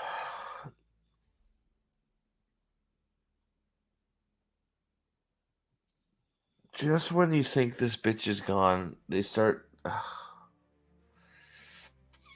like just when you stopped hearing about her, and all of a sudden her we start off with the books, then we go talk to Sarah, and Sarah's like, "Oh, don't worry about any of that shit. It's all bullshit." She gives me all the costume related information, and then she gives you all the costume related how about you read the fucking material? It gives you all these descriptions you just talked about. Like, they just said that there's so much detail. Why do you need Sarah Nakamura to fucking to translate what's on the fucking page for you when it's on the page telling you what it should look like? This is not fucking brain surgery. It's on the page. You just said it's incredibly detailed what is on the page. Just take what's on the page and make a fucking goddamn dress. 2 assholes and a nose ring. Is it that fucking hard? Lan should have 2 buttholes and a nose ring. Fuck. We take that, we use all of that information, as Rafe said, and then play with it and expand it, and then I come in with my own references for different cultures. And so, Jesus fucking Christ. So we take what's in the book. We don't like it, so we give it to Sarah Nakamura, who says, "Oh well, I'll pull all this bullshit out that I know you guys don't like, and I'll make up some other bullshit that I like." Then I come in with my own biases and ignore everything that's written in the book and just start to steal costume designs from other cultures that I like and propagate them and apply them to regions of the world and Wheel of Time that they have no business being into.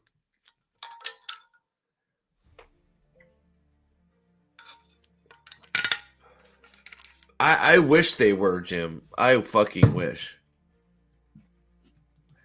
Add to it, so it's not sort of instead of, it's as well as, and very inclusive, because I think we're all very aware of how passionate people are about the books and want to respect that, really.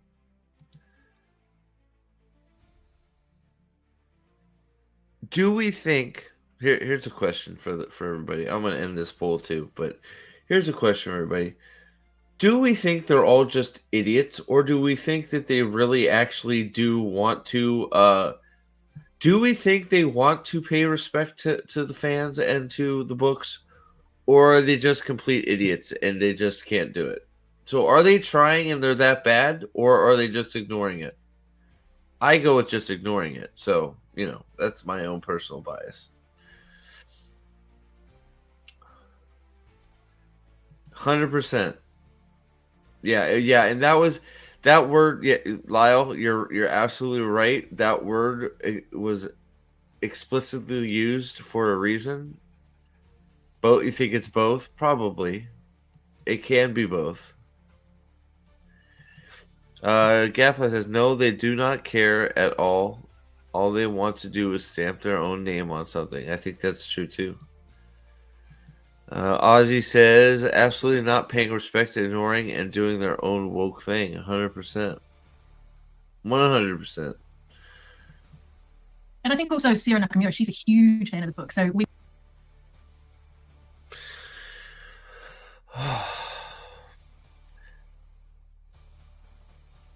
Why? Like, it is astounding that you keep bringing up this person's name, who is supposed to be the lore keeper, lore defender, the person that's supposed to be saying, no, you can't do that. It fucks up too much stuff later on in the books. You can, or later in the story. You cannot fuck this up. Stop it. You can't do it. It fucks up too many storylines. Stop. She hasn't done that once. She can't have had.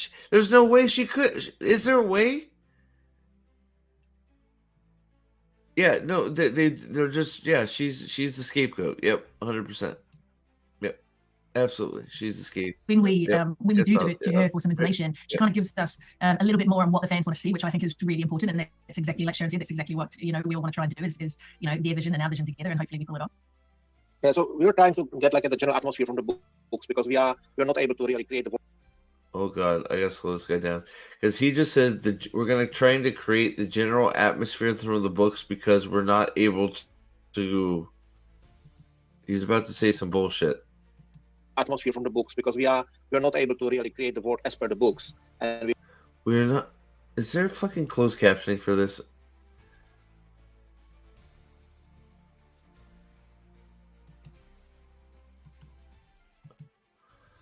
Yeah, so we were trying to get like the general atmosphere from the books because we're not able to really create the world as per the books, and we have to follow. Why not? You say that like it's a fact. Why not? Why can't you create the world like it is from the books? Why?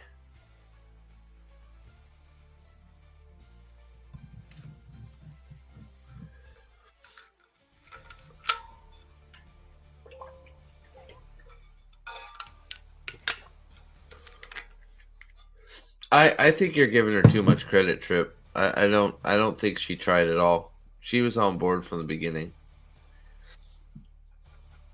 Like she was one of the first one out there saying, this, that, and the other. So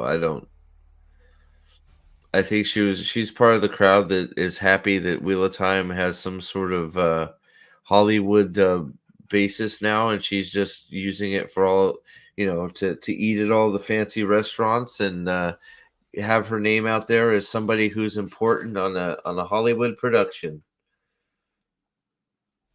So, but apparently we can't follow the scripts for us was much more important. But the general following the scripts. Wait, what? Dude, I'm gonna let this guy speak through. Atmosphere from the books because we're not able to really create the world as per the books, and we have to follow the scripts. For us was much more important. But the general information and general feeling about so we're not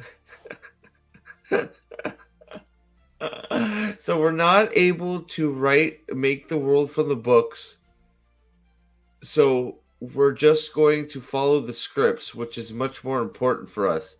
So fuck the original content.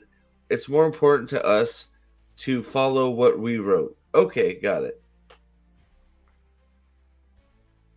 I don't blame. There's a whole.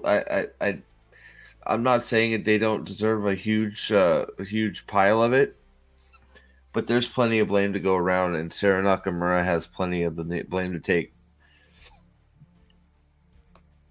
There's plenty, Why what was the guy that got fired from Amazon? Shippy? Was it Shippy, or did he pass away? I forget what it was.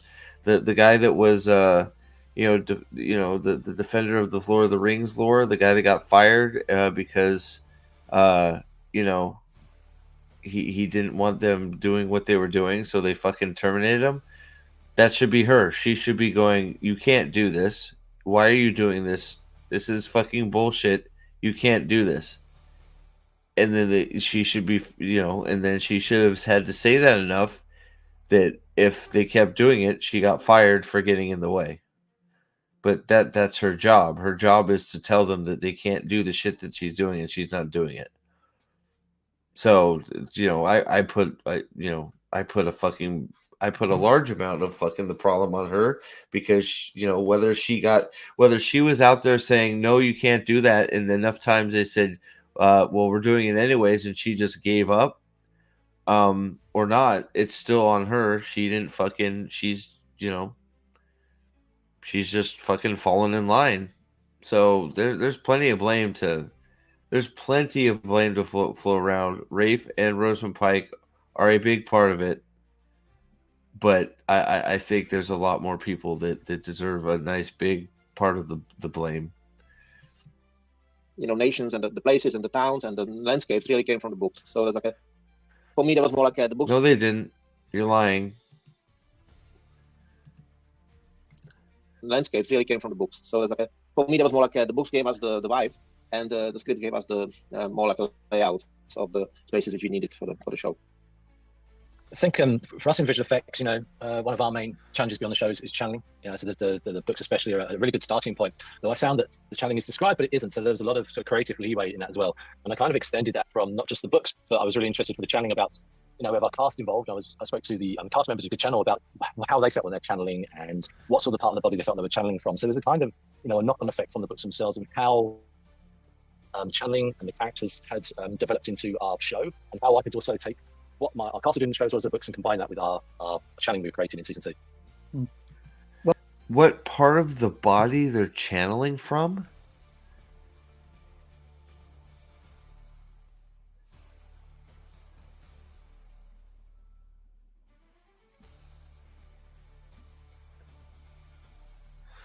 Okay, so I guess we're gonna get to see Asherman channel from their fucking penis here in season 6. Well, when I was thinking of the books watching the show, one of the really fascinating... When you were thinking of the books, did you fucking vomit? And oh, sorry. Developments is that it follows Moiraine, cut off from the One Power this season for a long period of time. Right? That's how do you say what? What? How do you say? And how I could also take what our cast did in the show. I don't know, Laurent. I hope not. We were creating in season 2. Well, when I was thinking of the books watching the show, one of the really fascinating developments is that it follows Moiraine, cut off from the One Power. When I was thinking about the books when watching the show, it follows Moiraine being cut off by the One Power. What part of the books does that make you think of? This season for a long period of time. Right, that's a deviation. What does that? Oh, okay, it's a deviation. What does that okay, good. For you At least this guy's read the books. It seems like. There you go. Decide to take this turn. I think it was one of, we have a few core deviations we tried to make at the very beginning of the series. For a few core deviations we tried to make. A few core deviations we tried to make. Not we had to make the story work. We had a few core deviations we intentionally tried to make. Intentional. One was to do it as an ensemble show right from the start instead of just starting in Rand's POV.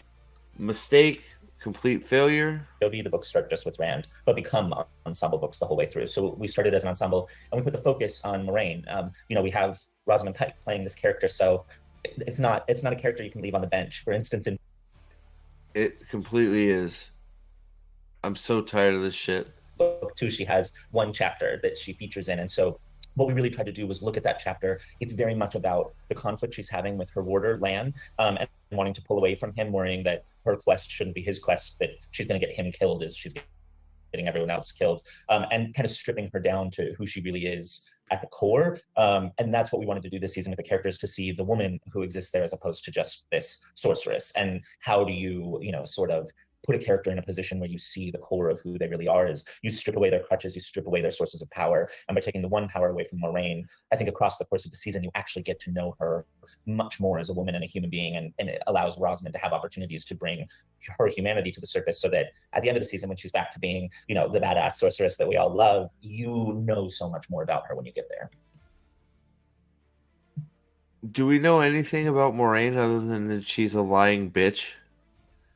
Thumb, what's up? How you doing, Thumb? Good to see you, man. That all sounded like a bunch of gobbledygook nonsense.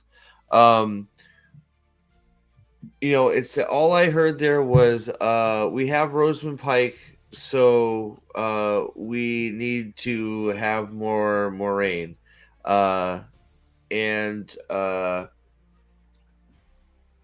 Wow, isn't she a badass? Because I said she's a badass. She's an idiot. So Dane is correct. They turned her into a complete fucking moron. She's an idiot. She's vindictive. She is. Did I say moron? She's stupid. The character has no depth. She's not a badass sorceress. She's not even a half good sorceress. She's not even fucking dangerous with the one power. She's nothing. Oh, until she, you know, discovers the cruise missile fucking weave, right? So, like, you know, it's like, well, you left Rand on the bench. Rand is the main character. So we could say the same thing about you have an actor like Joshua Stradowski, and how do you leave him on the bench?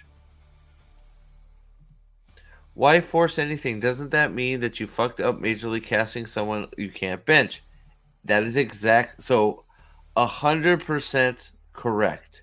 And this is why I will stand by and keep saying till I'm blue in the face that it's one of the worst things that happened to this show was Rosamund Pike being cast as Moraine, because that's exactly what happened. Is she signed her contract for whatever it was, this many lines, that many lines, whatever. And the moment they did that, they said, well, now we can't remove her from any scenes. So we now have to write a script revolving around her having this many lines or being in that many episodes. Oh, here we go. Yeah. Well, speaking of sorceresses, this season we get a lot of time and a lot of looks inside the White Tower. And I loved getting, you know, the details on the costumes in those areas. Sophia Okonedo has amazing gowns as the Emerald seat. Sharon, what was it like having to do that level of detail on so many women's outfits? Oh, it's fantastic. I mean, the Wheel of Time is such an amazing gift to a costume designer. There's so much material and there's so much to investigate. It should be, but you've destroyed everything. But I think you know, you've got the big cultures like the Shanshan and so on. But I think doing the revisiting or looking again at the White Tower and going deeper in was another big part of the Wheel of Time for me, because in season 1 we saw sort of some of it, but we didn't really see the periphery so much. We didn't see the novices so much and the accepted. And I loved creating those costumes and making something that felt real as well as very elegant. The costumes are shit. They don't feel real. They don't feel like it's in a real world. The armor looks like shit. The dresses are terrible. They don't fucking feel lived in. They don't feel right at all.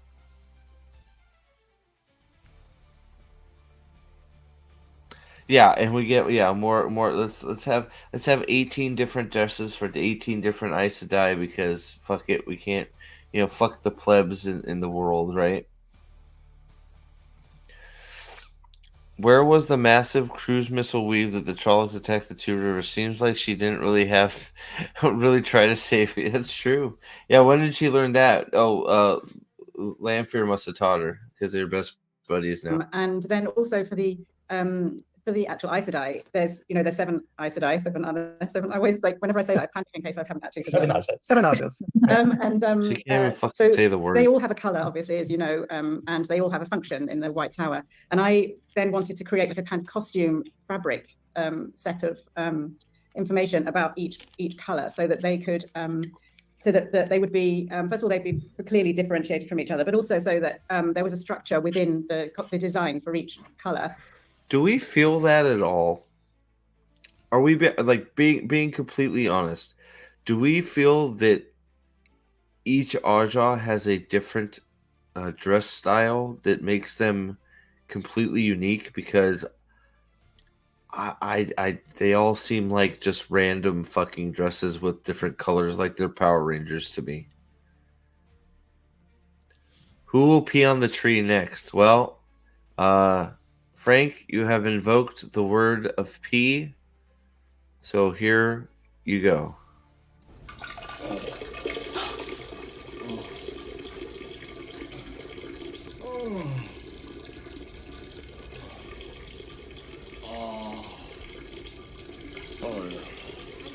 Could be a record.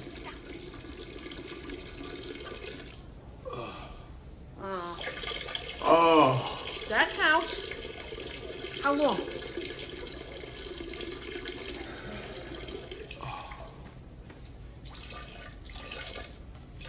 Keep timing.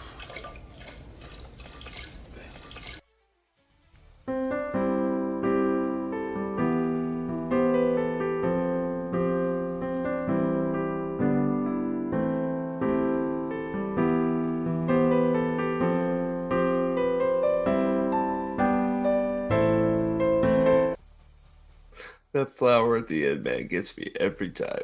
I mean, man, what art? What an art direction. It's so good. It's so good. It's so good. Yeah, color equals style. Yeah, that's where I'm at because I don't feel like each individual Aja has a different style of dress at all.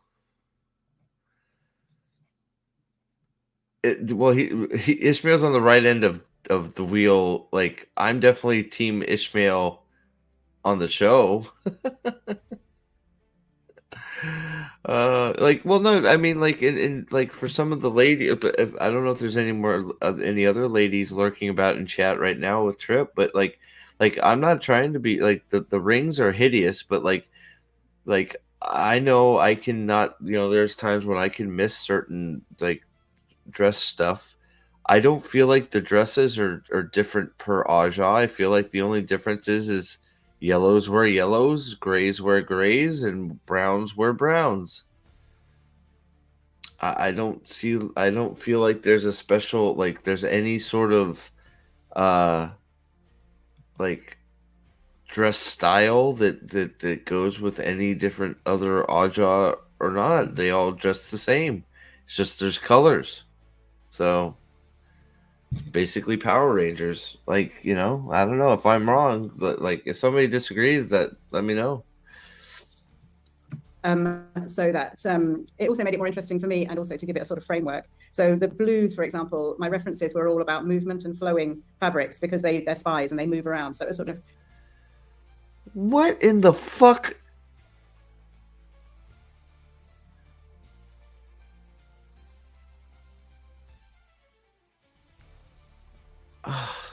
I feel like this is an instance where it's like you've given like somebody that has no fucking idea what they're talking about too much creative control. Well, blues are spies, so they need dresses that are free flowing like the wind. It's like, the fuck does that have to do with being spies?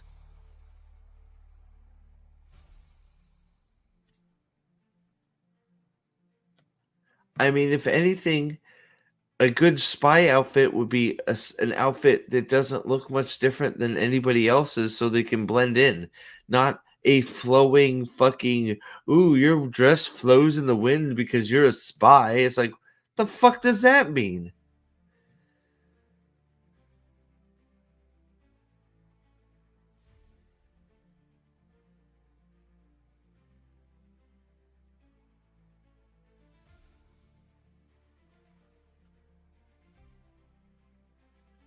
Oh, I am just, I think my brain broke there for a minute. Here we go. The idea was a practical, physical one, but then it's also had a sort of psychological idea. And the reds are the police, or the kind of the ones in charge. She doesn't even know. The reds are the police.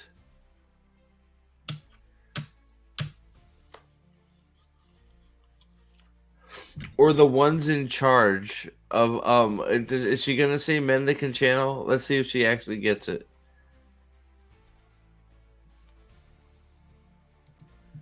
The sort of not the soldiers, yeah, like the police, and so they're more uniform-like and sort of pulled in, kind of corseted in, and the greys are the. She's so full of shit.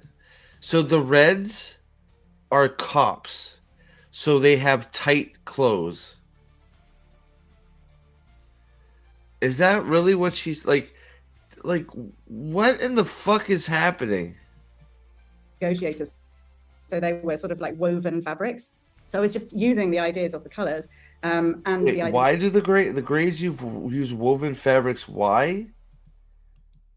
Kind of corseted in, and the greys are the negotiators, so they were sort of like woven fabrics. So I was just using the ideas of the colors and the ideas of who they are, and then sort of making it into a sort of metaphor for each one. Davina, how did you work with those? Oh, sorry. I was just going to say, I think what Sharon and Andre have done too in the White Tower is really spectacular, because everything about it is very hard for film. Like, to have a space that is entirely white is really hard to build and to capture on camera. Then don't make it entirely white, you fucking muppet.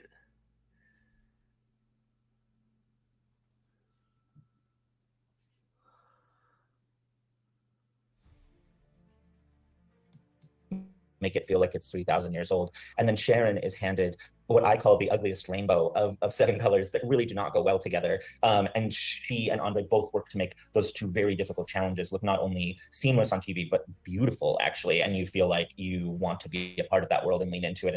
And those are the kind of challenges that like they so effortlessly overcome. And you get to just enjoy this world for its beauty instead of being stuck on, oh, why are these women all in primary colors? Why is this space all white? It could be very difficult for the viewer, and they've done an incredible job. They are just in primary colors. What the fuck are you talking about?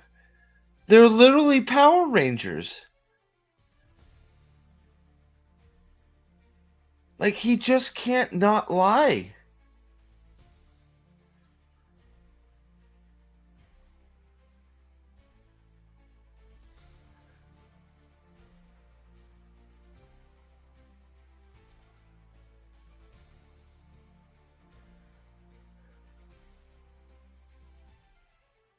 I just... I don't know what to say. Job of making that feel seamless.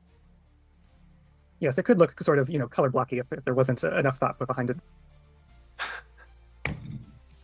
Certainly. Davina, how do you work with those colors to incorporate those Naja's makeup?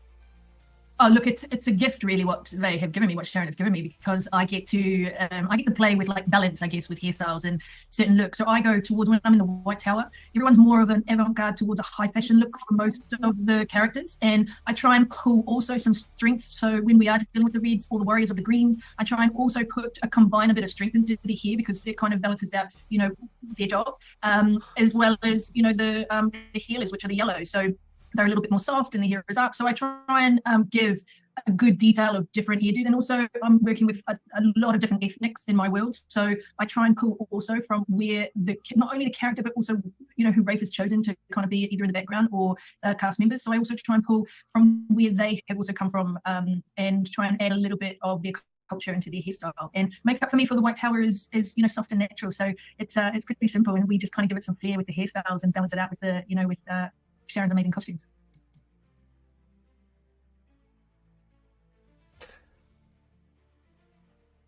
Great summary, Lyle. What the fuck are you talking about?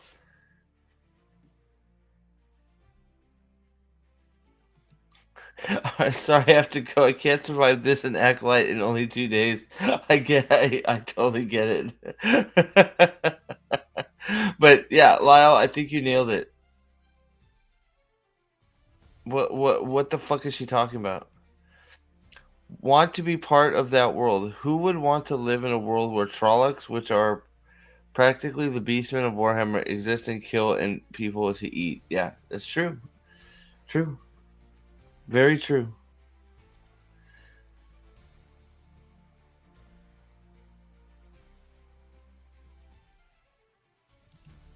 I know they are not going to be tearing each other's throats out, but the fact that they are all overly praising each other comes across as incredibly false and disingenuous. Absolutely. It's like, oh, I get these wonderful costumes to work with. It's wonderful. It's so wonderful that it's wonderful that it's so fucking wonderful. It's like, oh, God. Well, Andre, I think we touched a little bit on your tasks with the White Tower, and I was going to say in my mind that this might be one of your biggest builds on these sets, but I think everything this season seems like it was probably a big build for you. What is the challenge of working on that kind of scale? No, just like I said, that is that about that scale and the fact that you want to see another city, another town, and you would like to have like a full scale of that town. You don't want to be like really tight in like a one building or anything like that. So for me, that was like really the change that we simultaneously that we work in different places, and actually on the second season in different countries and different continents, I should say. And we had to prep the sets for the for example for the farm in the time that we were shooting the Caribbean. In the same time, we were already like building the farm city. So that was like the fact that I had a team of very good art directors, and each one was like countries and different continents, I should say. And we had to prep the sets for the for example for the farm in the time that we were shooting the Caribbean. In the same time, we were already like building the farm city. So that was like the fact that I had a team of very good art directors, and each one was like dedicated to one set, and that we built like a separate teams, and each team was like really focused on the specific set. So that was the way how we were able to work with that. That we actually simultaneously work with the different teams on the different tasks, because there was a lot. It was not only White Tower and Tarvalon, but also Arhean and the Foregate, and also the farm and all the palaces in farm in the same way. And as you know, like all these things are. I like he is just rambling. I'm skipping all that. It's like, oh, we worked on shit. Season, there's a lot more complicated, in-depth weaves I think we see in this season. How did you kind of take that pre-existing visual identity of these spells and deepen it and expand it? I think it was a sort of a main aim for me when I joined the show that channeling was something I personally wanted to focus on to see how we could improve. And after discussions initially had with Rafe, there's also an area I think he wanted me to look at too. So as I said at the start, always looking at the books as your source material and go from there. And there's a lot of very sort of textile-based language used to describe channeling, so I lent heavily into that. I thought it'd be a mistake not to. And also I thought, I'd be making a mistake avoiding the description of colours being used to channeling. I thought that was a really kind of important aspect of the channeling, especially where you're having channeling happening in quick moments like battles, But you changed that. You like the color. You still haven't incorporated the colors. Like they're talking about stuff that they didn't even do. Like Rand's got fucking fire weaves, and it's black because men are dirty. That's it.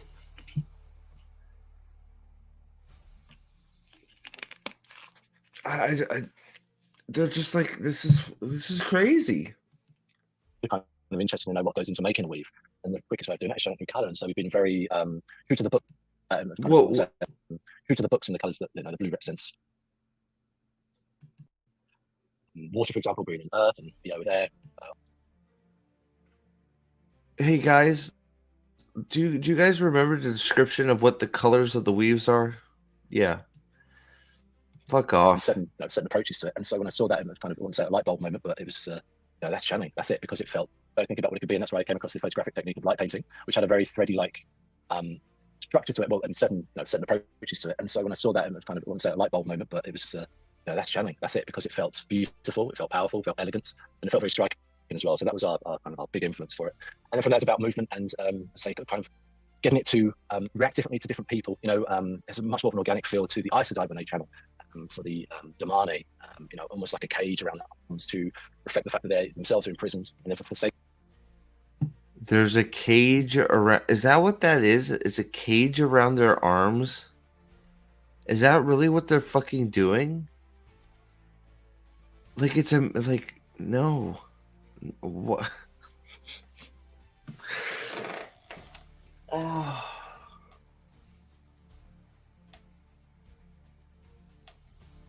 What about the Binkies, bro? And again, these guys are kind of masters of channeling. So I wanted something that felt unique. So, a lot more kind of straighter lines and geometric shapes happening to give a kind of futuristic look, harking back to the Age of Legends that exists in a Wheel of Did channeling look different from one character to another to anybody?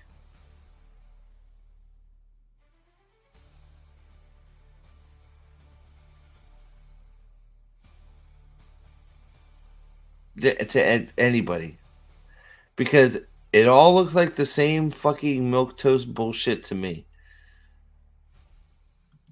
Time. So yeah, they're not even weaving anything, you dumb fuck. Like, take your little threads and have them make weaves. Oh my god, have you heard of sewing? Fuck. The magic system does it in Injustice. It's kind of a combination of magic and science. And so I think when I joined the show with my visual effects producer Brian. Excuse me?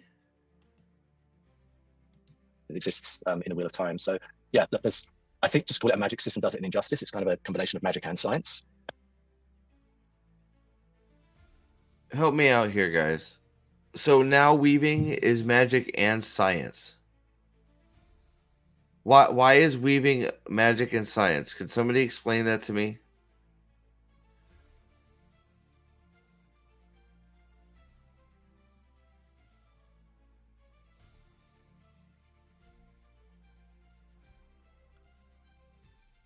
Anybody? Magic and science? Like, I don't, like, it's a science to channel? Okay. And so I think when I joined the show with my visual effects producer, Brian Shows, we wanted Channing to become almost like a character in itself. So we wanted to give it as many kind of layers and details as we could. And, you know, there's several different elements to add, like, as well as particles emitting from different types of Channing. So the Earth Channing got dust coming off of it. By compound eye of a fly with these sort of mandibles and things, and sort of, you know, referring to them as insect-like. The starting point, all the information. I'll go first, if that's okay. New culture. The Sanshan really are the ones who jump to mind as such a huge force, a new force in the season. And I would love to know where you drew on to create their identity. And yeah, that because culture. It wasn't fucking anything. I'll go first, if that's okay. Yeah, again, you know, the books are the starting point. All the information, there is a lot of information about the Shanshan and the hierarchy of the Shanshan in the books. So that's already like very useful information. There's sort of referring to them as insect-like and terrifying and beautiful, etc.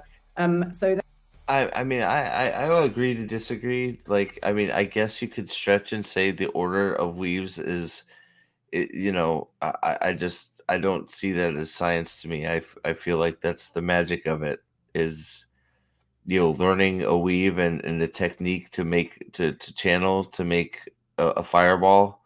I guess you could say it's a science, but I've never seen it that way.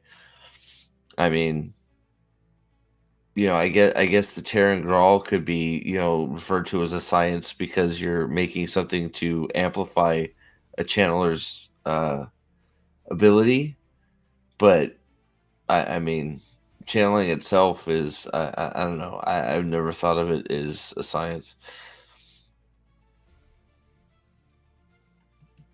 So that was really great to have that much information already. And then, you know, they're a mix of Mesoamerican and Imperial Chinese, their culture. So you've got, from a costume point of view, you've got so much information from those two enormous cultures in our world that you can sort of, you know, choose from and pick from. It's, I think in a way, it's kind of, when you start, it's quite daunting because you have so much information, and it's where do you start, and, you know, how do you narrow it down? Let's start with nothing and make them look nothing like they're supposed to look at all. You know, and then I come in with my added on ideas, and the insect thing was something that we kind of leaned into quite heavily with Suroth and Turak, because they have this, well, Suroth's headpiece when she arrives is like a kind of compound eye of a fly with these sort of mandibles. And Suroth's headpiece is supposed to look like a fly?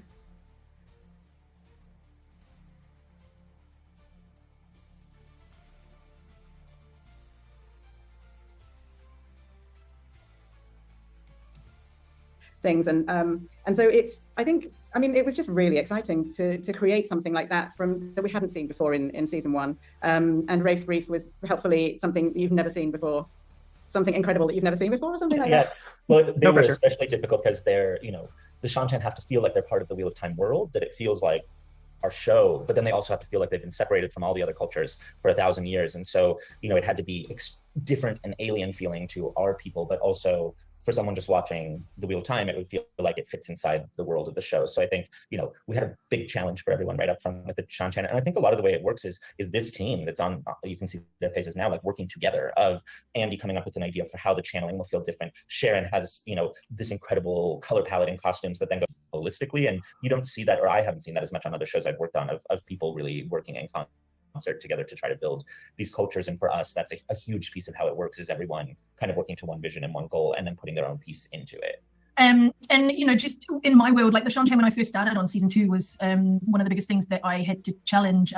Of, and for me, it was you know, I wanted to add some scarification that looked like it belonged there, and that was part of their world, and that was for, you know, the soul arm, and then from there, each and every character kind of developed from there. So when it came to the hairstyles, I knew that the shaving on both sides of the head. So each of the, you know, that I had to hit, which was the long battle, it was different. We wanted to show a battle look for each of them, as well as, you know, peering it back so that when they're in their, you know, their own environment, that they would peel back and you can actually see the scarification. And then when it came to, you know, Lady Sauron, scarification, I had 2 parts, you know, that I had to hit, which was the long 12-inch nails, as well as the shaving on both sides of the head. So each of the Shanshan had kind of different looks when it came to the hair and different shaving.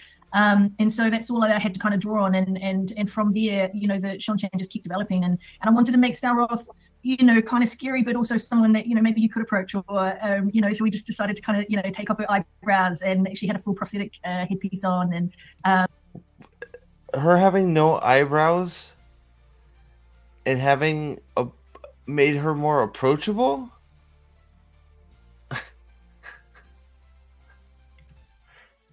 It was like something completely different, which came to the village, and it was like a really like alien ship, like placing in a little village on the at one's mill, and the same thing like at the real ships. When we did like that, we worked quite closely with Andy and his teams on the designs of these ships, because there was like something that you can show a little bit of the Sunshine culture. But they came and they occupied farms, so we had to deal like that. We had a culture of city of Faun, but also we had like these elements which Sunshine came with, and they place it there. So not only like the banners and flags and tents, but also some furniture and some details. So for us, we had to kind of create that culture in the details of the as I said, like a crest and the places when we can see a little bit of the gathering of the Sunshine. They say, okay, they brought their own furniture.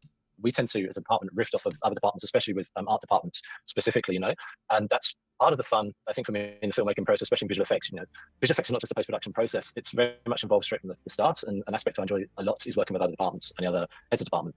And I'd say Andre's probably one of the main ones we work with. And it's a case of he tells us his designers say they look for a specific city, with Farm or Kyrene, and then you failed on both. To build off the top of that. The Falme design is fucking retarded. Designs and complementing them, and it's a really fun process when you do that, because whilst we're doing the magic effect in form of channeling in the show, when we come into environments, for me, that's what I consider more the seamless work, where hopefully people don't know it's real. I don't realize it's digital, and they kind of just believe. Yeah, we know the tower is not real. So, we know the dragon's not real. And I think that visual effects is. We know most of the shit ain't real. It's fucking fake as fuck looking. And we try to put as much practical on camera as we can on this show. We're very rarely. No, you don't. The actors are almost never on a green screen talking to a green stick. But it's a way that we can all work together. Yeah, maybe you should. You might get a better result. The actors are able to use and the directors are able to use to do everything, so that hopefully when the VFX go in post, and I think Andy and his team did a beautiful job with that this season, of you don't notice a lot. You notice plenty, Dove. Rafe, I'd love to just, if you could talk about like charting that kind of character arc for her and pushing that character to that place. Oh god, hold on. On this track of the Sunshine, the torturing of Egwene and her capture is so heartbreaking and brutal to watch. Rafe, I'd love to just, if you could talk about like charting that kind of character arc. Egwene, the favorite character besides for Rosamund Pike. Egwene, the character that we want to be fucking Dragon Reborn. Of course, we're gonna fucking talk about her. Arc for her and pushing that character to that place. A lot of times when we're in the writer's room at the beginning of the season, the first days everyone comes in just with the things that they loved from that book that we're adapting, or those two books that we're adapting that season. And so the first couple days are just all the things that we truly love on the board. And I think one of the things that for all of us was really impactful was, yes, the Shan-Chan are terrifying and a really interesting visual and a great storytelling technique, in that you don't see them coming and they just sort of take book 2 and season 2 and sideswipe what your expectations are. But the story that told us what it means was Egwene's. And so one thing we always have to do on the show in the writing is we have to carve out space for some of those stories, because there's so much going on with so many characters across so many storylines in so many places, that to get a whole episode that you can really just focus on one girl in a cell it takes a lot of work actually to carve out around that. And you didn't have to do that. You didn't have to fucking do that. In fact, that was probably the exact wrong thing to fucking do. A fabulous job of pushing things and moving things so that felt natural within the season, and that you could feel natural at all. With her, and we could take that shooting time and sit there with her. And even with all the grand, huge things that are happening in the world, like, that's one of the most memorable things of the season 2 is Maddie's performance in that episode. And we had to, production plays a lot in that too. Andre built soft floors that she could use. Davina was in with a makeup chart that had 50 different pieces for how she's going to do it. Sharon was right there with Maddie. What feels comfortable and uncomfortable with this color? What can I build for you? How can I help your performance? And Andy, building the VFX that helps support it. So even in a scene like that feels so intimate, actually, all of our HRDs are so in it with the actors and really helping them and trying to provide them with all the tools that they can do their work as seamlessly as possible in this world. What did that have to, did he even answer the fucking question?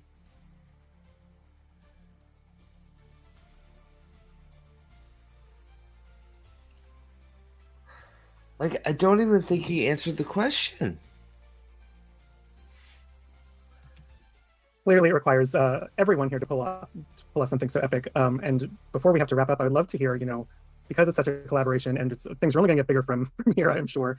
What is kind of the biggest lesson that you've each learned from this season 2 that you're going to carry that forward? we suck at our jobs and we should fucking. I don't speak for everyone else, but in the writing perspective, I think one thing that we felt really good about was just sticking to our guns with the time we needed to take to tell some of the stories. Like, it's not what's desired in TV right now. Everyone's like, someone's going to turn off the show if you don't have something crazy happening every 30 seconds. Nobody fucking says that.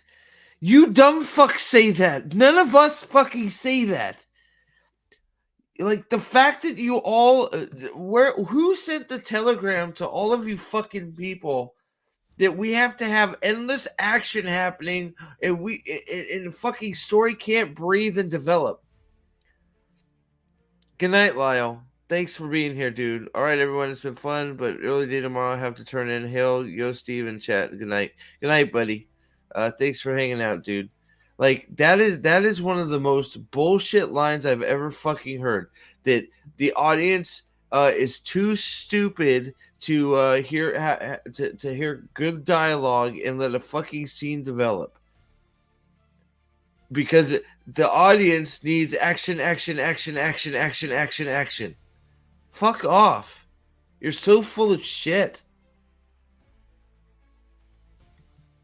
It's like their phone's calling and YouTube's calling and, you know, social media's calling. And I think we just stuck to our guns, and the network really supported us, like having longer episodes, taking longer time with our stories. And for us, we felt like not telling any of the fucking story.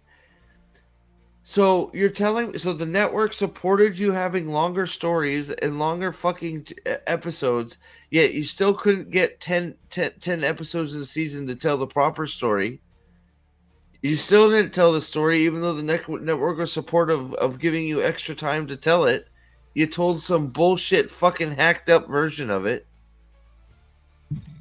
That really paid off, and that people actually did, even though the episodes were longer, they were less likely to turn them off because they were more invested. No, everybody fucking turned them off, you dumb fuck.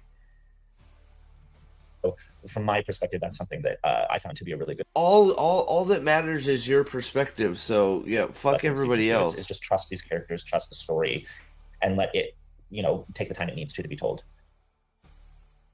I think for me, I don't know if it's a lesson as such, but I think I would say that I just feel very proud of what we.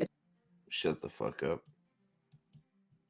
You would be proud. Had enough time to R&D a lot of the different looks that we're going to put together and to build those looks. Oh fuck! Who cares? Shut up.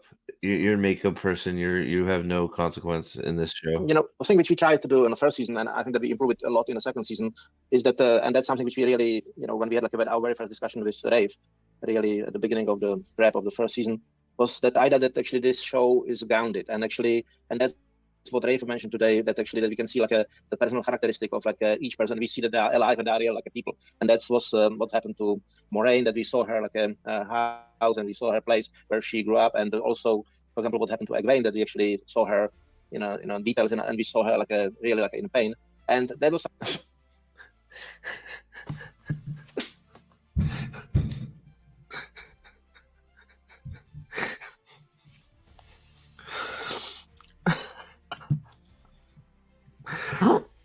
We saw Moraine in her house and Egwene in pain.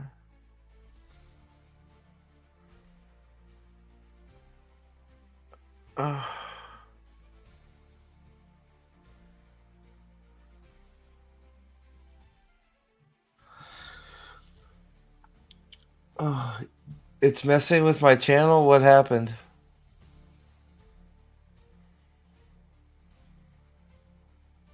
Did something happen, Mike?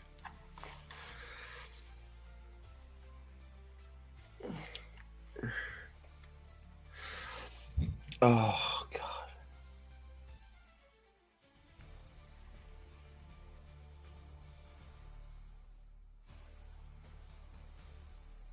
No one wanted more Egwene. Or Moraine. Nobody wanted more Egwene. We got to see Egwene in pain, and we got to see Moraine in her house. Whoop-de-fucking-do. Nobody cared for any of that shit.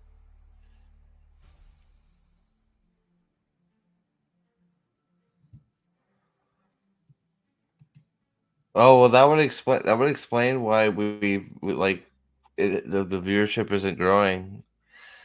Like I am blessed to have you all here, so I don't know. Probably. But thanks for being here. I'm glad you guys are here.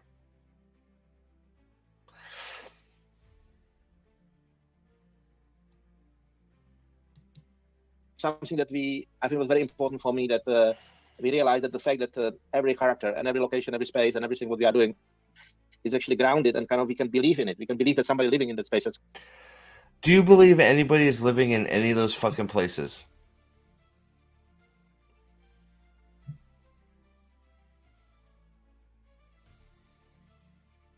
I don't believe for a second that anybody is living in any of those fucking places or any of those sets. Not for a fucking second.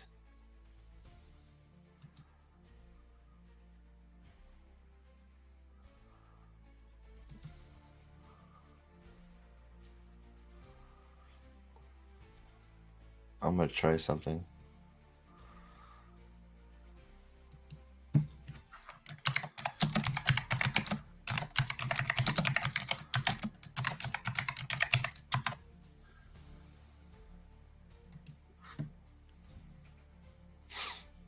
Sorry, this is a test of the emergency broadcast system. This is a test. All right, there we go. All right. Let's finish this fucking garbage up. This is just like Somebody is actually. I don't believe for a going through the second process, and any of really the living understand that situation. pain and that situation was very important. What? And Yeah, from the visual single point of view, room in the that's White something which we, Tower. The fact that Shadow Logos is the White Tower. The fucking little tiny huts in that fucking village that the Shan Chan destroy. It's fucking. I don't. No, you're wrong. on this show. I think there's two things I take away from the season, and one kind of leads into the other. That first being the fan base, and the kind of passion and commitment that's from the fan base. I think it's kind of dropped in the deep end of the show, and you soon realise how the kind of the force of the fan base of the books and hopefully of the show as well. So there's a certain amount of pressure there to hopefully do justice for them and kind of not let them down. But leading on to that, I appreciate you saying that, but you've completely fucked it. Well, and then there's a discussion about which fan base we're talking about. Are we talking about the fan base, the 70% of people that you polled that like it better than the books, or are you talking about the real fucking people that aren't fucking full of shit?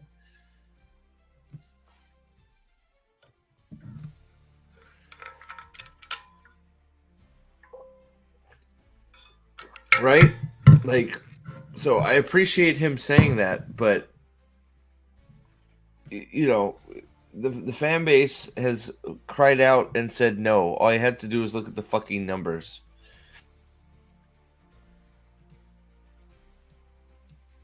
that was how the visual effects reacted to the show. I felt, what an emotional part they could play in it, whether that be with channeling, for example, and just seeing audience and fan reaction to that, with especially like Moraine channeling on the beach at the end, the Heroes of the Horn reveal moment with Matt on the high sea wall, definitely got an emotional response, but the one that definitely sticks out. Yeah, all that terrible shit that is world breaking, and yeah, who cares what Moraine, using a cruise missile fucking weave does for the story. It looked cool. Where we had a great on-screen performance, and then digitally we added the pool of blood coming from Hopper's head, which Jesus, got a very kind of shocked, upset response. And it was actually during a cast and crew screen we had in Prague of the last episode where that came up on the screen. And yeah, the dog died. Who cares? Dude, that's why we make film. That's why we make television. What did he fucking say? What kind of bullshit is coming out of his mouth? I high-fived my visual effects production supervisor because we knew we could achieve what we wanted by getting that kind of emotional response. We've added that blood coming from Hopper. So yeah, seeing how visual effects can emotionally contribute to it. Yes, it was uninspired bullshit. Agreed, on season 2. Agreed. Yeah, and I think just overall for the show, it's like we see so much in the industry right now, this moment of trying to pull back on on artistry and trying to pull back on, you know, having people make shows like this and shows that are big. And I think these 4 people are artists, like they're putting their art up on screen, and that's something really incredible to watch. That's why we do what we do. That's why we make film. That's why we make television, is to put art up there. And so I think, you know, that's the thing that I learned more than anything from season 2, is that like if you give great artists a canvas to sort of express themselves on, you'll see beautiful stuff on screen and people will react to it. They feel the artistry there. And so I think that's a really important thing for all of us right now in our industry, and to always keep pushing on that.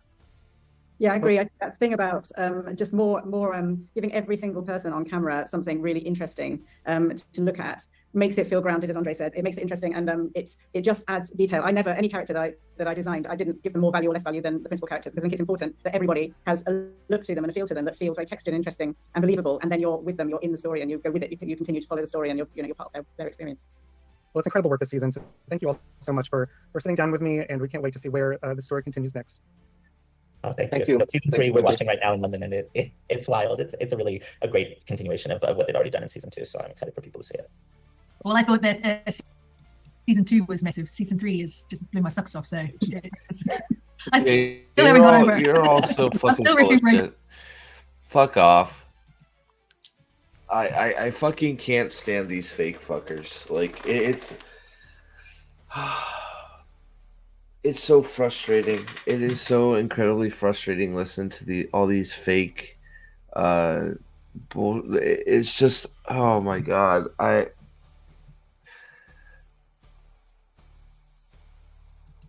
Yeah, if only they put Robert Jordan's art on screen, 100%. That's it. That's it right there, fucking Staple 100%. Unless they are 3 boys, then F those guys. It's you know, our art is on screen, blah blah blah blah blah. It's like, yeah, our art, their art. How about the fucking, you know, the soul of the fucking product that you've taken and destroyed? Well, no, I was gonna watch it. I needed to watch it. There wasn't a whole bunch there, but it's all a bunch of pompous fucking people sniffing their own farts, going, "Oh, we're so good at what we did. It's so good. Oh, season 3 is gonna knock your socks off. It's so good." I thought season 2. It's like it's the line that if you thought season 2 was big, oh my god, season 3 is gonna blow your balls off. You're gonna explode in your pants. And everything's gonna come crashing down, and you're gonna be like Lan and have 2 fucking anuses and a fucking anal bead stripping out your fucking ears.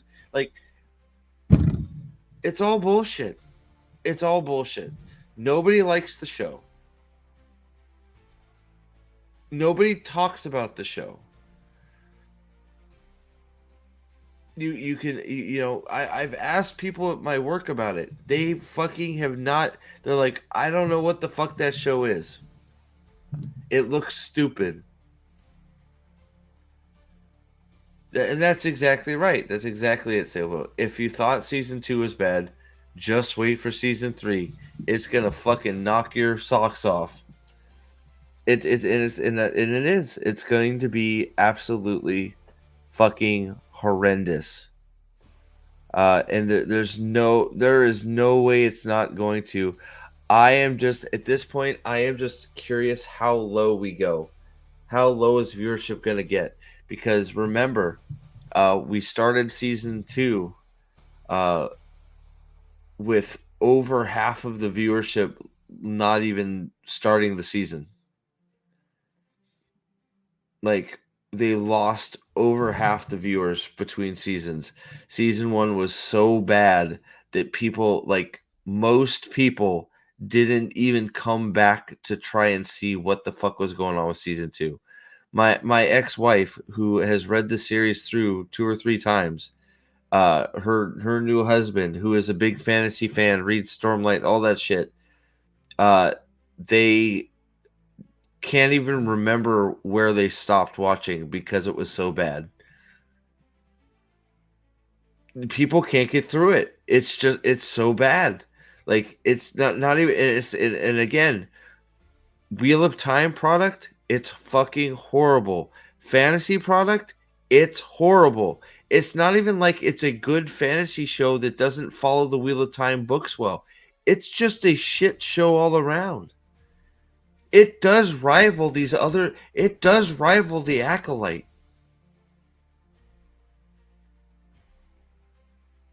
It's crazy.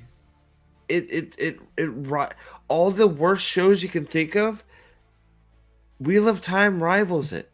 Fucking, it belongs on. It would rival fucking Batwoman on the CW. Like it fucking rivals these shitty shows on the CW. It's fucking shockingly bad. The story is a mess. It's horrible. The acting is terrible.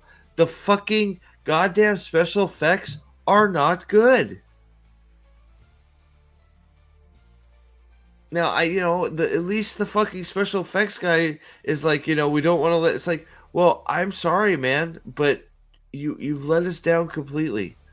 I have not seen a single weave yet. I see a bunch of little fucking strings. That might as well be you just shooting fucking beams at people.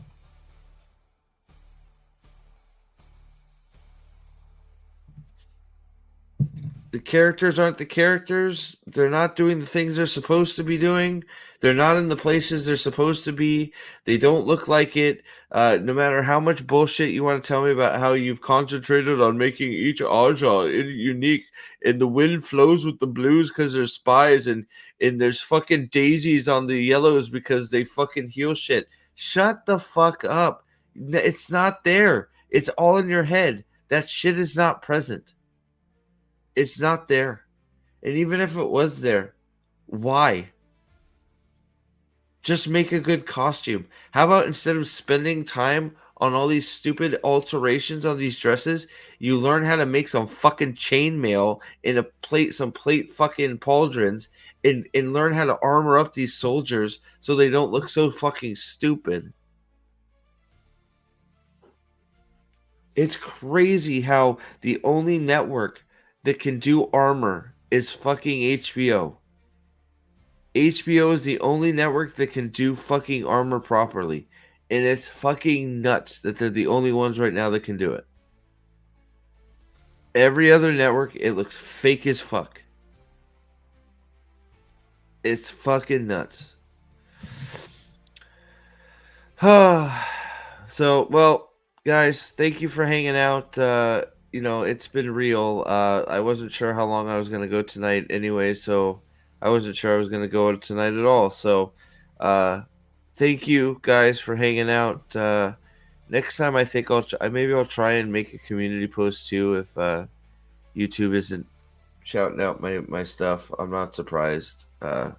But stay tuned tomorrow. So tomorrow, at some point, my House of the Dragon Season 2, Episode 1 review is going to go up. I'm not real thrilled with what happened, if I'm being honest. House of the Dragon is not looking great right now, so hopefully they turn it around. But Season 1 was a serious blow to quality, at least storytelling-wise. The show looked good, sounded good, and was acted well, but the content was not was not great, if I'm being honest. So hopefully they turn it around. But thank you, Jeremy, for being here. Jeremy White. Thank you, Jimmy Yanon, for being here. Trip, as always, thank you for re-upping as a member. Maybe guys, I'll do some member streams here coming up. The kids are out of town, so if you guys want to. If you're members or you want to be a member and you want me to do some member streams, I'll so we can shoot the shit and just talk about whatever. I'll schedule some of those so all the members can chat and hang out. That'd be cool. But thank you. And yes, Bunny Mayonnaise stream. I will get on it. I owe Ozzy a mayonnaise gelatinous thing of hate that might kill me. But good night, Ryan. Thank you for being here. Shai, thanks for being here. Thank you all. I think me and Nathan will be doing Autopsy for sure, but on Wednesday. So keep an eye out for that. But until then, also keep an eye on the channel for hopefully several things. I have some ideas for some videos if I get time. So hopefully I get time and I can knock them out. And keep an eye, guys. Streams these days are usually starting around 8:30. So just if it doesn't look like I'm streaming and you're not doing anything and you're on YouTube, pop in the channel. I may be going. I may be live. So just pop your head in. I may be going. So I'm trying to stream at least once, maybe twice a week, depending on what's going on. So, but yeah. So thank you again, Ozzy. Thank you, Shy, for paying for the vessel, and Trip. Thank you for becoming Dragon Sword once again. Thank you to all the members, and hopefully new members to come. And we will see you all very, very soon. Until then, we'll have a good night and sleep well. Good night, guys. This stream is brought to you by... Have you ever been misunderstood? A puppy in a rage monster's body? Well, we here at Trollocs Lives Matter believe there is a human inside all of us. And they were effectively genetically engineered war tools. TLM, because even nightmare fuel needs love too.